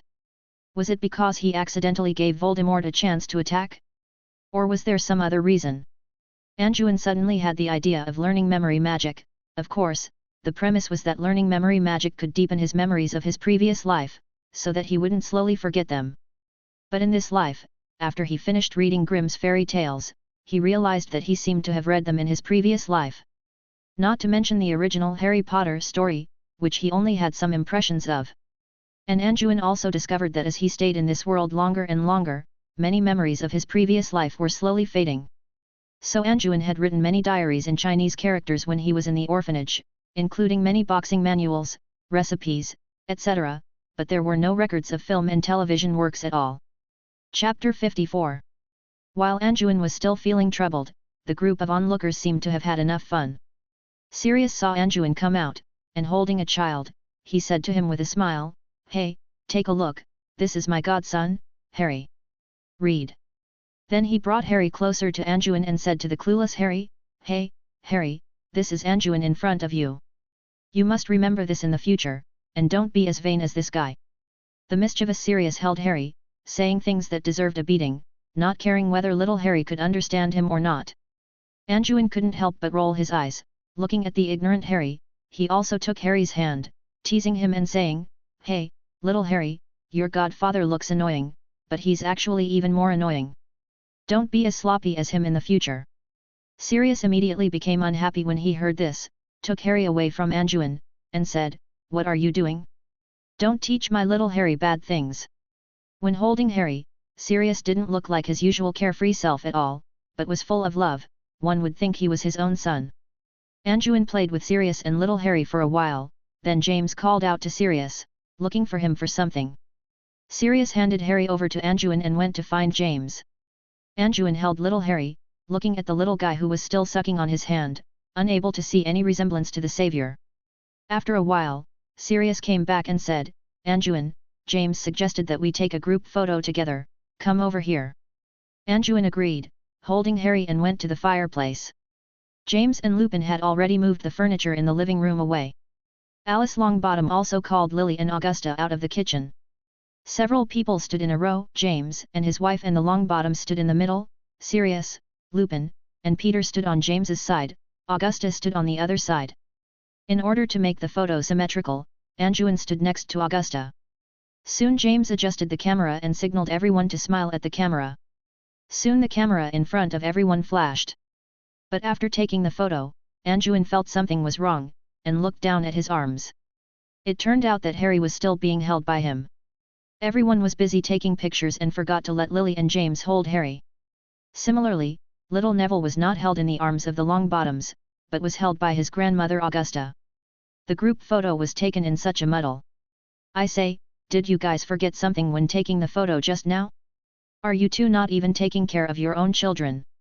Anjuin looked at the young couple speechlessly. At this time, everyone noticed the abnormality, and then burst into laughter. Lily then took Harry from Anjuin and said to Anjuin, "It seems Harry likes you very much. He didn't cry after being held by you for so long. I didn't even notice it for so long. Do you want to take another photo? Is it still a family portrait if neither of your children is being held by you too?" Anjuin said. "It's okay, as long as you have each other in your heart, you are still a family even if you are not together." Lily said with great open-mindedness, saying philosophical words, and James and the Longbottoms did not intend to retake the photo, but flocked to the restaurant to enjoy the Christmas dinner. As if fate was using the photo to foreshadow something, little did they know that the future of everyone would reflect reality like this photo today. At this time, Anjuin didn't think much, and joined the ranks of enjoying the Christmas dinner with everyone. Everyone tasted the Christmas delicacies in laughter, and after tasting Anjuin's craftsmanship, everyone generously sent their praise. After the dinner, the well-fed people gathered in the living room and exchanged Christmas gifts together. Anjuin also took out the prepared gifts. The gifts for Lily included children's books and a music box, and he gave James a beautifully packaged pepper-up potion. At the same time, he also took out other packaged pepper-up potions, almost one for each person. Everyone saw that Anjuin had prepared gifts for everyone, and their impression of him was greatly improved. Augusta saw that Anjuin was so polite, but she did not prepare a gift for Anjuin in advance, and then took out a silver chain from her body and gave it to Anjuin. This was originally a semi-finished jewelry she had asked a craftsman to make. She originally wanted to make another hinged pendant, put a photo of her grandson on it, and then string it into a necklace with the chain, and leave it to herself, but now she didn't have anything to take out, so she represented the Longbottom family and gave this as a gift to Anjuin. Anyway, it wouldn't take much effort to make another one later. The Potters gave Anjuin a set of Mysteries of Defense Against the Dark Arts series. There were also blessings written by Lily and James on the book. Lily knew that Anjuin was very hard-working, and learned from Professor Flitwick that he had extremely strong potential in spells, so she copied this set of magic books from the Potter family's vault. This set of series is rarely circulated on the market and is a rare and valuable academic book. Anjuin was overjoyed when he saw this, and kept expressing his gratitude to Lily and James. Sirius also mysteriously took out the gift he had prepared. Anjuin originally thought that a carefree person like Sirius would probably just send a bag of gold galleons, but when he took out the gift, Anjuin was still surprised. Sirius took out a small bag made of linen material.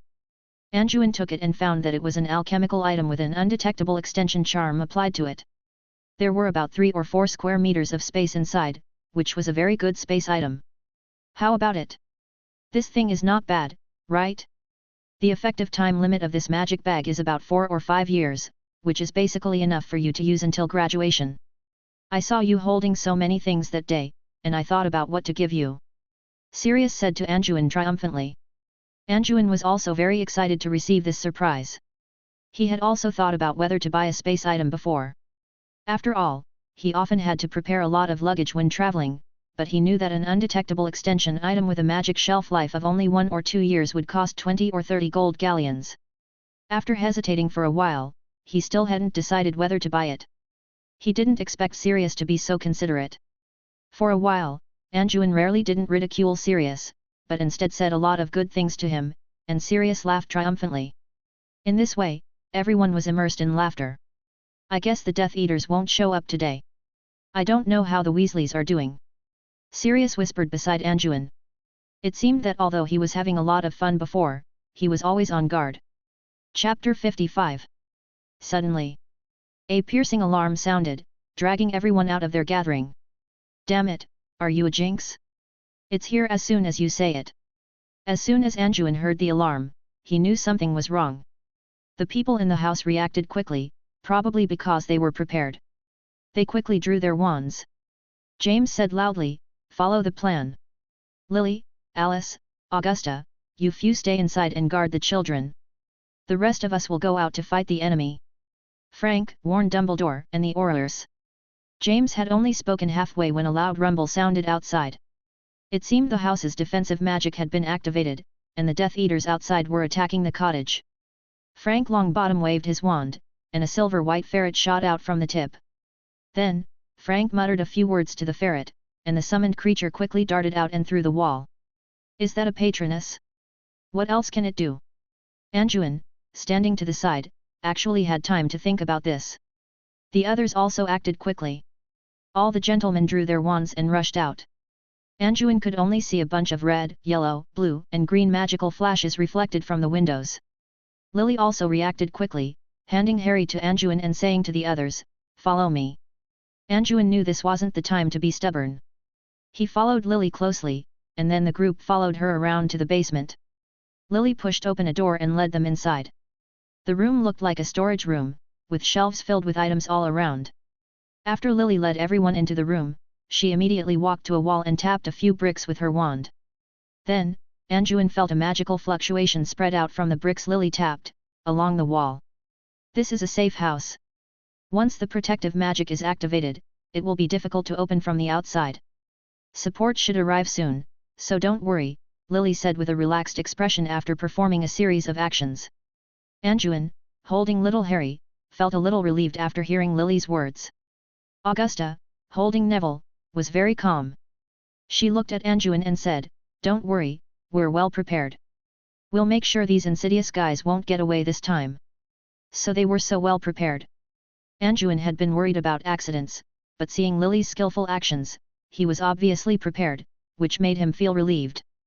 Then, everyone quietly waited in the small room, while still faintly hearing the sounds from above, the sounds of spells clashing and loud explosions. No one knew how the battle was going up there. What do you think their expressions will be when the Death Eaters attack and realize they're surrounded? Augusta said with a smile. Some time passed, and Augusta was even in the mood to joke with the others, showing that she was still very relaxed. At this moment, a sudden change occurred. A rustling sound suddenly came from outside the basement. Everyone in the room looked at each other, becoming nervous and cautiously taking up their wands, not knowing if the people outside were friends or foes. Could it be that the battle above had ended? Soon, everyone understood. Because the people outside launched an attack on the room. The people inside could clearly hear the bang, bang of powerful spells being cast outside, and patches of magical ripples appeared on the walls and door of the room, indicating that the protective magic was under attack. What's going on? Didn't Frank and Potter manage to stop the Death Eaters? Why hasn't the support arrived yet? Did Voldemort personally launch the attack? Alice Longbottom asked with a slightly nervous expression, seeing that the Death Eaters had actually attacked here. Augusta was very calm, holding Neville in one hand and her wand in the other, and said calmly, "Don't be nervous. No one knows what's happening outside. We must not panic." Lily's brow furrowed slightly, but she still nodded calmly and said, "Although I don't know how the Death Eaters outside broke through their defenses, we can only rely on ourselves now. What we need to do is stay calm and then fight back." Anjuin nodded in agreement, but he looked worriedly at the protective magic, which was gradually deforming due to the continuous attacks. He didn't know how long the protective magic here could last, so he waved his wand and piled the tables and boxes around him in front of everyone, saying, "Let's try to build a defense first. If the door is breached, launch an attack first." At first, the others didn't know what Anjuin was going to do, but after hearing Anjuin's explanation, they also felt it made sense, so they waved their wands to help. In a short while, everyone used some boxes, tables, chairs, and other debris to build a semi-circular, waist-high barrier facing the door. Then Anjuin continued, "If the protective magic is broken later, my shield charm isn't very good. Lily, your protective spells are the strongest, so Lily, you'll be responsible for defense later. Alice and Augusta, you two will be responsible for attacking, and I'll be responsible for covering and assisting the attack." Everyone thought about it and nodded in agreement. Under Anjuin's constant arrangement, everyone's positions were also adjusted. Lily and Alice were in the center, and Anjuin and Augusta stood on both sides in the rear, holding Harry and Neville respectively. If a spell couldn't be blocked in time, they would crouch down and hide behind the barrier. With someone in command, the emotions of the people in the room gradually stabilized, and they no longer felt nervous. People are like this when they don't have a backbone, they are most prone to self-doubt and emotions. In that state, let alone maintaining normal combat power, miscasting spells is possible. After preparing, Anjuin carefully observed the protective magic at the door and said, "It seems they are preparing to concentrate their firepower to break through at one point. Judging from the condition of the protective magic, it is very likely that they will break in from the door. If the door is blown away later, I will control the door panel to interfere with the enemy's vision, and you will take the opportunity to attack. If the door is shattered or falls down, I will try to disrupt the enemy's balance, and you will launch an attack first. Remember, be fast and decisive." The three people next to him nodded subconsciously. Although Anjuin was the youngest of them, they still subconsciously followed Anjuin's command. Soon, the defensive magic at the door revealed an irregular gap under the continuous attacks, and then, under a spell from the enemy behind the door at the entrance of the room flew in with a bang. Chapter 56. Now. Anjuin skillfully controlled the door panel flying inward, sending it hurtling back horizontally. The Death Eaters outside, about to erupt in triumphant laughter, watched as the very door panel they'd blasted away came crashing back. They could only fire spells at it with slight panic. As the two Death Eaters at the doorway shattered the door panel, Lily, Alice, and Augusta unleashed a barrage of spells from inside the room. One Death Eater was instantly struck by two spells and sent flying backward. The other reacted quickly, dodging outside and narrowly avoiding the spells aimed at him. Another Death Eater filled the gap left by his fallen comrade, attacking the room. However, his spells were easily deflected by Lily's protego, while Alice and Augusta launched counter-attacks. Spells flew in all directions. Under the fierce assault, the two Death Eaters at the door were pinned down, forced to retreat and defend passively. The few curses they managed to send were easily blocked by Lily. Then, a figure appeared behind the two Death Eaters, instantly casting a powerful protego to block the incoming spells. The three then charged into the room, two in front and one behind. What was Anjuin doing during all this? Besides launching a few cannonballs of conjured impediment jinxes, he had been preparing another spell. As the two leading Death Eaters stepped into the room, the floor beneath them cracked open, and they sank a third of the way into the ground. This was the work of the extraction charm Anjuin had been preparing. When the third Death Eater appeared, Anjuin knew the situation was dire and began casting the extraction charm on the floor. The floorboards looked normal, but the soil beneath had been removed by Anjuin. Seeing this, the others behind cover didn't hesitate. They focused fire, launching several spells at the off-balance Death Eaters. The Death Eater following behind cast two protego spells in quick succession, but they were both penetrated. The two trapped Death Eaters were immediately knocked unconscious. The Death Eater behind them, realizing the danger, pulled out a potion from his robes. Casting a defensive spell with one hand, he poured the potion down his throat with the other. After drinking the potion, the Death Eater's eyes turned red. He roared and launched an assault, his spells now faster and stronger, instantly turning the tide. The Death Eater frantically cast spells and roared madly, even firing off 2 Avada Kedavra curses. Lily used a super strengthened shield charm to block the killing curses, but the Death Eater was increasingly frantic, his spells rapid and relentless, forcing Alice and Augusta to defend passively as well.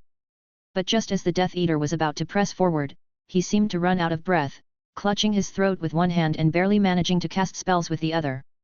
Within seconds, he couldn't even pronounce the incantations.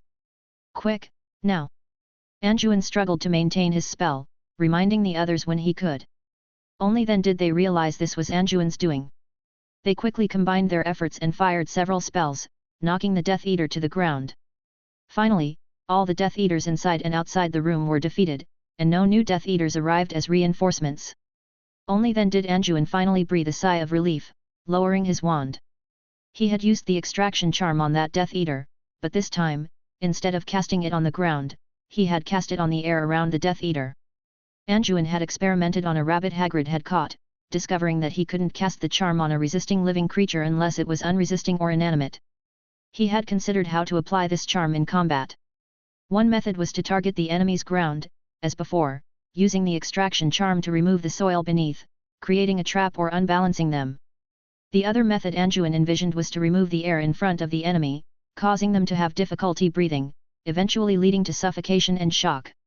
Of course, Anjuin had considered whether he could only remove the oxygen from the air, but that required immense control and perception, which was impossible for him at the moment. This was Anjuin's first time applying the extraction charm in this way, and the effect was remarkable. Spells with trajectories could be blocked, but the extraction charm, without a trajectory, was impossible to defend against. The Death Eater was affected by suffocation and lost his ability to fight without understanding what was happening. Of course, the drawbacks were also obvious.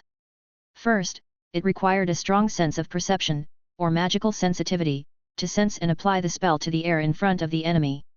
Second, it required continuous casting, because air wasn't a solid, and the air that had just been removed would quickly be replaced by the surrounding air. This meant Anjuin had to concentrate fully and cast continuously until the Death Eater was suffocating and unable to speak, only then did he have the chance to remind the others. Lily and the others, seeing no more Death Eaters attempting to attack, finally caught their breath. The intense back and forth had exhausted them. Before they could even catch their breath, a figure flashed outside the door. Almost reflexively, they quickly fired spells at the doorway. The person who came to the door didn't expect to be attacked by several spells just as he was about to come in and check the situation. Thanks to years of combat instinct, he quickly erected a protective charm to block the incoming spells, while shouting, "Don't attack, it's me, look closely." Only then did they have time to identify the newcomer. In the dim light, they recognized Mad Eye Moody. "Thank goodness, you finally arrived," Augusta said with relief upon seeing Moody. "Good heavens, what happened here? So many Death Eaters lying around. Did you guys take them all down?" Moody asked in surprise, seeing a Death Eater lying outside the safe house and 3 inside, 2 still stuck in the ground. "Humph, what else? Did you think they knocked themselves out? Where have you all been? How did Death Eaters find this place?" Augusta asked sharply, her tone stern now that she felt safe. Moody then explained the battle outside. He and a number of Aurors and Order of the Phoenix members had been lying in wait nearby, and they had arrived on the scene shortly after the battle began. Chapter 57. They engaged in a fierce battle with numerous Death Eaters outside the Potter's house. However, due to Moody and the others' prior ambush, the Death Eaters were clearly caught off guard and suffered a crushing defeat.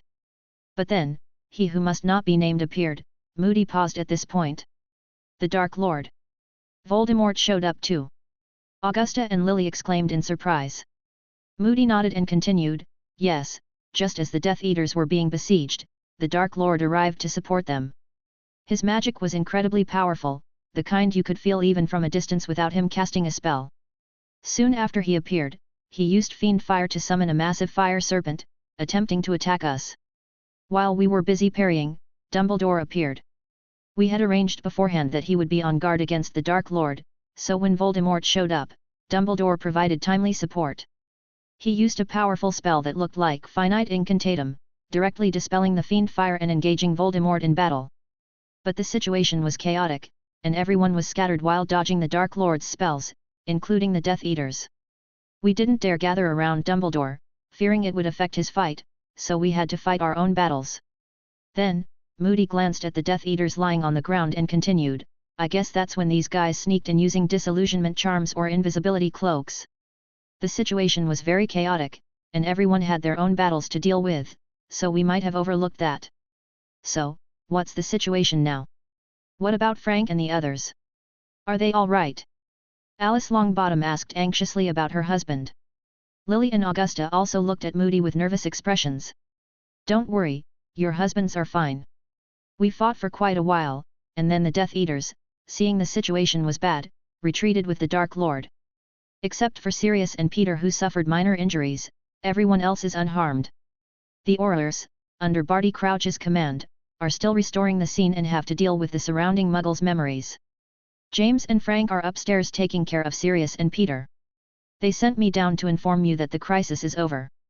Moody then looked down at the Death Eaters lying around in the fortress-like barricade, and said speechlessly, and as soon as I came down, I saw this scene and almost got killed by you. Well, don't expect us to apologize. You have no idea what just happened here, Augusta said bluntly.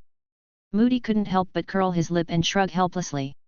Seeing the serious Moody being put down by Augusta, everyone couldn't help but smile. But then, a sudden change occurred. Behind everyone, the last Death Eater to fall, perhaps due to the lingering effects of some potion, suddenly struggled to his feet and roared, Hail the Dark Lord! Hail Voldemort! Avada Kedavra! He raised his wand and launched an attack in the direction of the group. At this time, everyone was already heading out, and the only ones left inside were Anduin and Moody. Anduin reacted quickly. The instant the Death Eater raised his wand, Anduin swiftly flicked his own wand. With the wave of his wand, a blast of air formed a gust of wind, forcefully blowing towards the Death Eater, causing him to stumble. The wand aimed at Anduin and Harry was thus blown upwards, and the killing curse shot out of his right hand, angled towards the ceiling. At this moment, Moody, who was beside him, also reacted, raising his wand at the Death Eater and shouting, Avada Kedavra! A beam of green light instantly struck the Death Eater, and he collapsed to the ground, completely limp. The others who had already reached the door never expected that someone could get up and attack after being hit by several stunning spells. The sudden turn of events startled everyone, and they quickly turned back to check. Little guy, you're quick, Moody said, looking down at Anduin after killing the Death Eater with the killing curse, a more terrifying smile on his already scarred face. Good grief, please don't smile. Your face is scarier than a Death Eater's when you smile, Anduin thought to himself as he saw Moody smiling at him. But Anduin said calmly, likewise, your reaction was also very fast. Oh my god, Anduin, are you all right? That damn guy, I don't know what potion he drank, but he was able to get up, Augusta said with lingering fear as she walked to Anduin's side. Looking at the guy's crazed appearance, it's probably dragon blood elixir.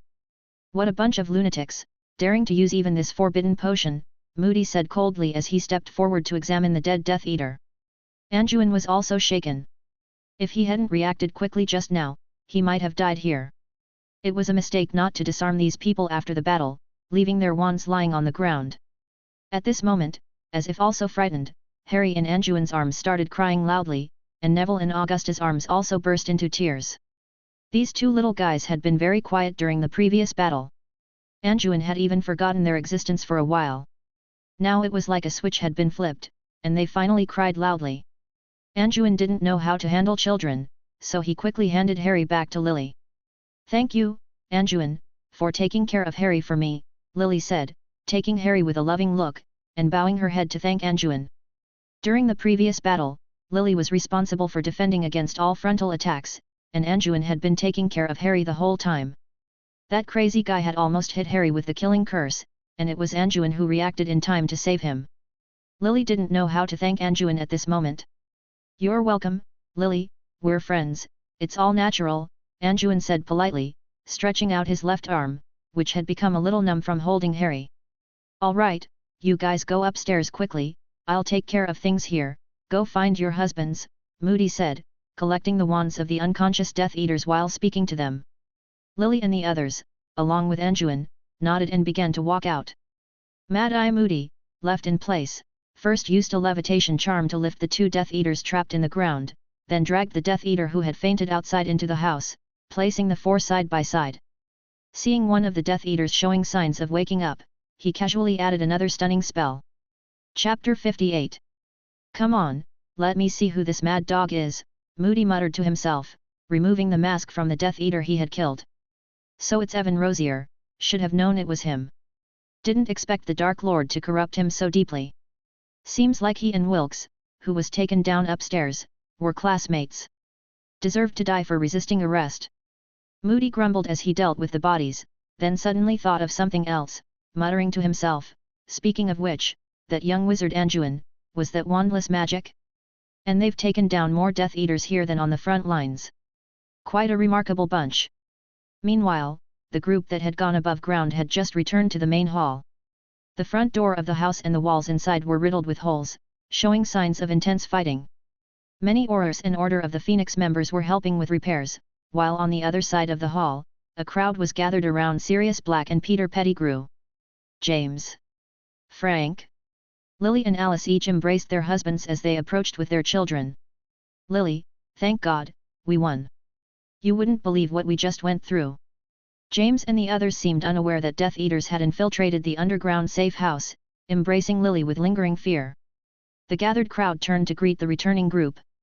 Anjuin saw Edgar Bones, Kingsley Shacklebolt, and Gideon Pruitt, whom he had met before, as well as a man resembling Gideon, presumably his brother Fabian. There was also a woman with them, whose demeanor was similar to Charles's, likely his Aunt Marlene McKinnon, whom Charles had mentioned. Sirius Black and Peter Pettigrew, surrounded by the others, were bandaged, one around his torso, the other on his right arm, indicating they had been injured in the recent battle. Peter Pettigrew was recounting how bravely he had fought, how he had desperately rolled to avoid a curse, and how his right hand had been cut in the process. Sirius, who was clearly more seriously injured, remained silent but managed to give Anjuin a playful wink when he saw him. Listening to Peter's boasting, Anjuin thought it was ridiculous. So he injured himself falling? And it was his wand hand, which meant he was useless for the rest of the fight, doing absolutely nothing. Seeing the injured men, Lily handed Harry to her husband James, then stepped forward to hug them both, saying, thank you, Peter, Sirius. You were both heroes today. Sirius grinned, but it seemed to aggravate his injury, so he could only grimace as he said, it was nothing, Lily, just dealing with some rabble. Too bad we only caught 3, the others were rescued, humph. Augusta Longbottom, hearing this, laughed and said, that's not necessarily true, there are 4 more lying in the basement downstairs. Ah! What? There are Death Eaters downstairs? What's going on? The crowd finally realized that someone had infiltrated the basement, and likely engaged Lily's group. James reacted strongly, quickly pulling Lily close, asking, what's going on? Did Death Eaters infiltrate the safe house? Are you hurt? Augusta interjected again, can't you see with your own eyes if they're hurt? Goodness, you wouldn't believe how dangerous it was in the basement, fighting those Death Eaters. Lily, held by James, was afraid Augusta would exaggerate and reveal the part about the crazed Death Eater rising to attack, which would frighten everyone, so she quickly interjected, don't worry, I put protective enchantments on the safe house downstairs. We were prepared, thanks to Anjuin's idea. They were taken care of as soon as they broke through the enchantments. Lily downplayed the situation to ease everyone's worries, but it had been extremely dangerous, especially with 2 children under the age of 1. Augusta understood Lily's intentions and didn't say anything more. Instead, she glared at her son Frank, who had been holding Alice, checking her over as if she might break, while completely ignoring his own mother. Hey, Lily, do you know who that dead Death Eater downstairs is? He's an old classmate of yours, Mad Eye Moody said, his voice preceding him as he limped towards the group, followed by 4 floating Death Eaters, 3 bound together, and the other, or rather, the corpse, floating separately. What? Hearing there were 4 more downstairs, the crowd began asking questions again. A Death Eater died?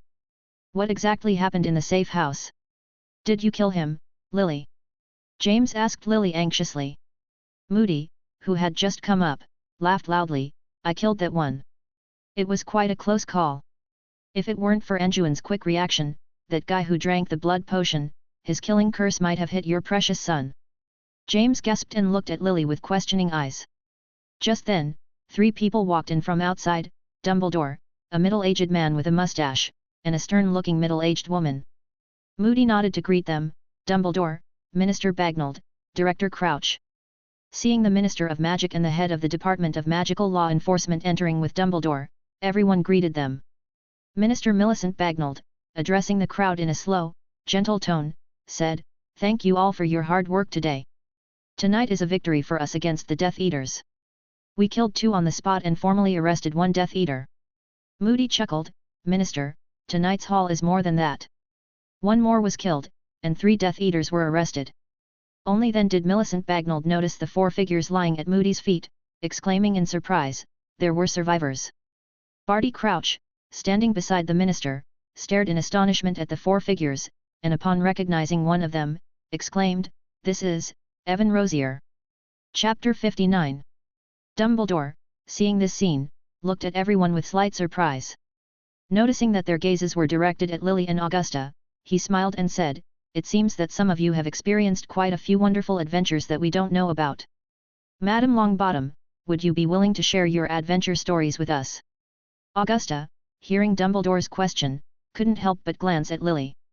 Seeing Lily returning her gaze with a helpless expression, she had no choice but to recount the fierce battle in the basement safe house to everyone. "When we discovered that someone was attacking the protective charms outside the safe house, Anjuin suggested that we construct an internal line of defense, and then, under Anjuin's control, that person who had drunk the blood-boiling potion was defeated by us." Augusta recounted the battle that had occurred earlier in detail to everyone. After listening to Augusta's account, Millicent Bagnold couldn't help but be secretly shocked. Death Eaters had secretly infiltrated, specifically attacking the hidden women, children, and infants. It was simply detestable. Millicent gnashed her teeth in hatred, then asked in confusion, "Then how did a Death Eater die? From what you said, it doesn't sound like anyone was killed." "I did it, Minister." Moody interjected from the side, and then he repeated what had happened after he entered the safe house. Evan Rosier was completely insane, shouting "Hail the Dark Lord," and used the killing curse on Anjuin and little Harry. If Anjuin hadn't reacted quickly and interfered with that guy, that killing curse would have hit someone. Seeing the urgent situation at the time, I gave him a killing curse. Moody said, grinning fiercely, making people wonder if he was a psychopathic murderer. "Yes, in critical moments, we can't afford to be soft-hearted. I declare your use of the unforgivable curse this time as a legitimate law enforcement action." Minister Millicent Bagnold was a decisive minister, and directly declared Moody's use of the unforgivable curse legal. Then she looked at Anjuin and said, "Mr. Anjuin Wilson, I declare your use of magic outside of school this time as a legitimate act. Moreover, your actions in the crisis were brave and resourceful. Not only did you assist in arresting 4 Death Eaters in the safe house, but you also protected a toddler in a critical moment. I will apply for commendations and rewards for you, especially since you are still an underage wizard. Please continue to work hard." As soon as Anjuin heard this, he immediately perked up. No wonder everyone he knew said that this new minister was very shrewd and capable. Now he had a deep understanding of it. Commendations and such were irrelevant, and he didn't plan to become too famous now, as a big tree attracts the wind. However, he was overjoyed to hear that there were rewards. "This is all I should do. I can't bear to see my friends get hurt because of this." Anjuin was overjoyed, but he still said high-sounding words. Minister Millicent Bagnold nodded approvingly upon hearing Anjuin's words, and then encouraged and commended Lily and the others one by one. Then she ordered Moody to drag the prisoners and corpses out. Dumbledore, watching all of this, also nodded with a smile. When he heard about the battle in the basement, he couldn't help but take a few more glances at Anjuin. He keenly realized that their ability to be safe and sound this time and achieve such results was due to Anjuin's command and spell casting at critical moments. Dumbledore thought to himself, "It seems that another promising young man has appeared. I can take some time to learn about him when I get back. But do these Death Eaters have to sneak in and attack women and children at critical moments in battle?" Moreover, judging from Evan Rosier's series of actions, it is likely that he received Tom's orders. It seems that our Dark Lord is also very concerned about the prophesied child among Harry and Neville. Dumbledore pondered the connection between the 2 prophesied children and Voldemort, and considered how to respond to the Death Eater's actions next. Voldemort's target was obviously one of Harry and Neville, but who exactly was it? It seemed that he had to find a way to contact Snape again. On the other side, after listening to Augusta's account, James apologized to Lily with self-reproach. "I'm sorry, Lily. I wasn't by your side during such a dangerous time for you and our son. I didn't fulfill my responsibilities as a husband." Lily comforted him from the side. "Don't say such things. No one could have imagined that such a thing would happen. The reason I didn't want to say these things before was because I was afraid you would worry. Instead of apologizing, you should spend some time thanking Anjuin. He saved Harry's life." James nodded, looking for Anjuin with his eyes. At this time, Anjuin had already run to Sirius Black's side. Seeing them talking, he didn't interrupt, thinking that he would compensate and thank Anjuin later. Anjuin came to Sirius Black's side and looked at Sirius Black's embarrassed appearance, smiling and saying, "It looks like you're seriously injured. Can you still move?" Sirius Black coughed a few times, pretending to be strong and saying, "Humph, what's this? I can fight another battle without any problem. It's just a lung injury." It turned out that Sirius Black had been too reckless in the previous battle and was stabbed in the chest by a Death Eater with a laceration curse, which made it painful for him to breathe and speak now. Dumbledore also walked over at this time and said, "Sirius, let's go. We have to send you to St. Mungo's Hospital for magical maladies and injuries as soon as possible. Although your injury has been simply treated, you still need to go to the hospital for treatment for a while." Sirius Black originally wanted to pretend to be strong, but Anjuin mischievously poked Sirius Black's wound, causing Sirius Black to cough violently for a long time, which made him almost speechless and could only glare at Anjuin angrily. After a while, Sirius Black said, "Cough, what about Anjuin? Letting this kid live alone in my house, I'm a little worried, although he should be able to take care of himself." James also came over at this time and said, "It's okay, you can go to the hospital with peace of mind. Anjuin will live with me during this time. I'll take him to get his luggage tomorrow."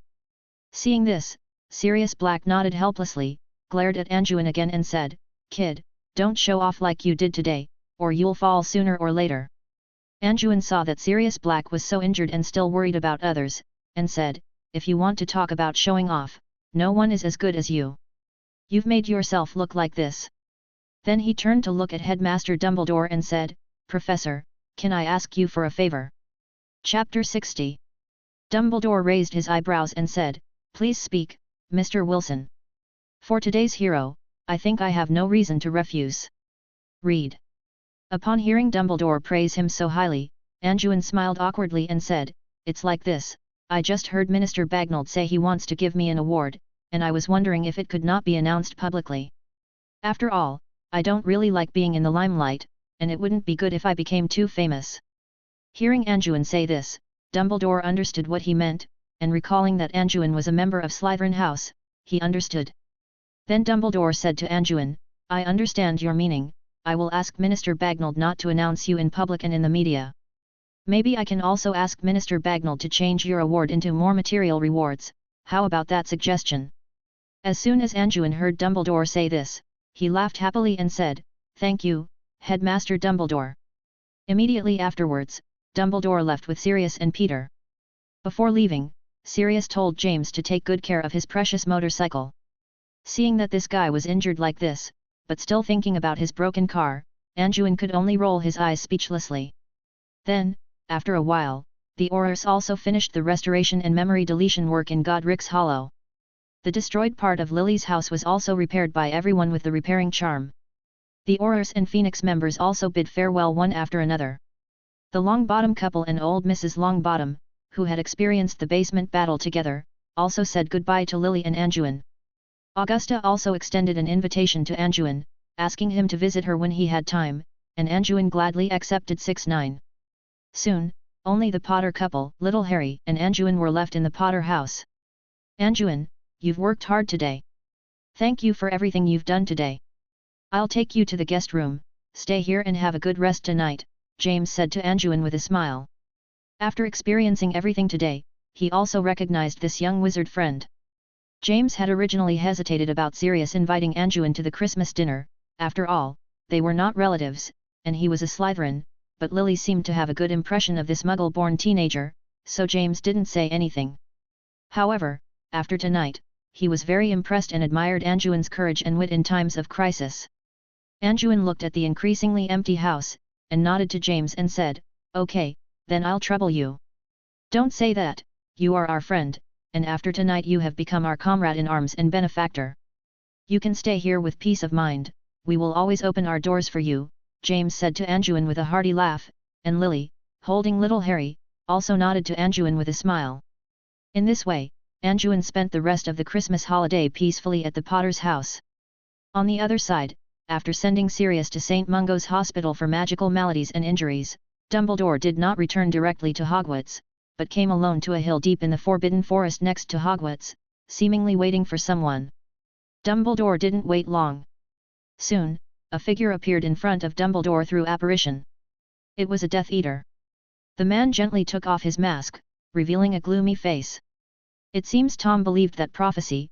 Dumbledore looked coldly at the man in front of him and continued, their attack on the Phoenix members tonight was just a facade. The few Death Eaters who sneaked in almost killed Lily and her child. Is that what you wanted to see, Snape? Dumbledore's words made the face of Snape, who had been expressionless, gradually distort, and he struggled to roar, the Dark Lord didn't tell anyone about the people who sneaked in, including me. If I knew this would happen, I would have stopped it from happening. Stop it? How would you stop it? Do you still have the courage to stand in front of the Dark Lord? The moment you leaked the prophecy to the Dark Lord, things were already like a runaway steam train, no one can save it. His target is Lily and her child, you know that. Dumbledore stared at Snape seriously, his tone stiff and forceful, leaving no room for sentimentality. Hearing this, Snape hunched over, like a discouraged gambler who had lost all his wealth, and said stubbornly, the Longbottom's child may also be the child of prophecy? No, it must be the Longbottom's child, I will convince the Dark Lord to believe it, as long as I convince him to go and cause trouble for the Longbottoms. Snape. Dumbledore had only been watching Snape coldly, but when he heard Snape say such cold-blooded words, he couldn't help but reveal an angry expression. For a time, a strong magical wave erupted from Dumbledore's body, startling Snape into shutting his mouth. Dumbledore stared at Snape fiercely at this time, calmed down his emotions slightly, and still said coldly, don't be naive, do you know what good thing your good classmate Evan Rosier did today?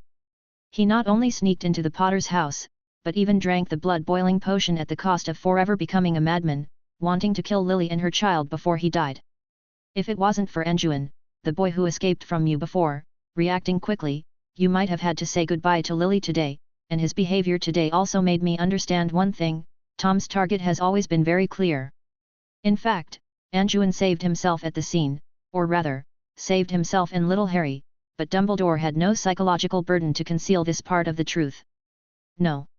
Hearing Dumbledore's words, Snape couldn't hold on any longer, he covered his face with his hands and knelt down, tears streaming uncontrollably from his eyes. He had been faithfully following Voldemort before, without any hesitation, but when Voldemort pointed the butcher knife at the woman he loved, his heart could not be as firm as usual. I know, I've always known, following him I can feel it, but I've never been able to face such a fact, Snape said painfully, as if venting. The prophecy doesn't mention a woman, but a boy born at the end of July, but I think Tom doesn't mind removing his mother as well. Dumbledore's words further stimulated Snape. I know the Dark Lord recognized her child very early on, he has been trying to find their whereabouts, and trying to kill them, and I only just learned that today's target was not aimed at the Phoenix at the beginning, but at them, the Dark Lord was sure they would be there today. Snape was painful and desperate, before he had been trying to convince himself with lies, he had always known the truth in his heart, but he had always been unwilling to face it.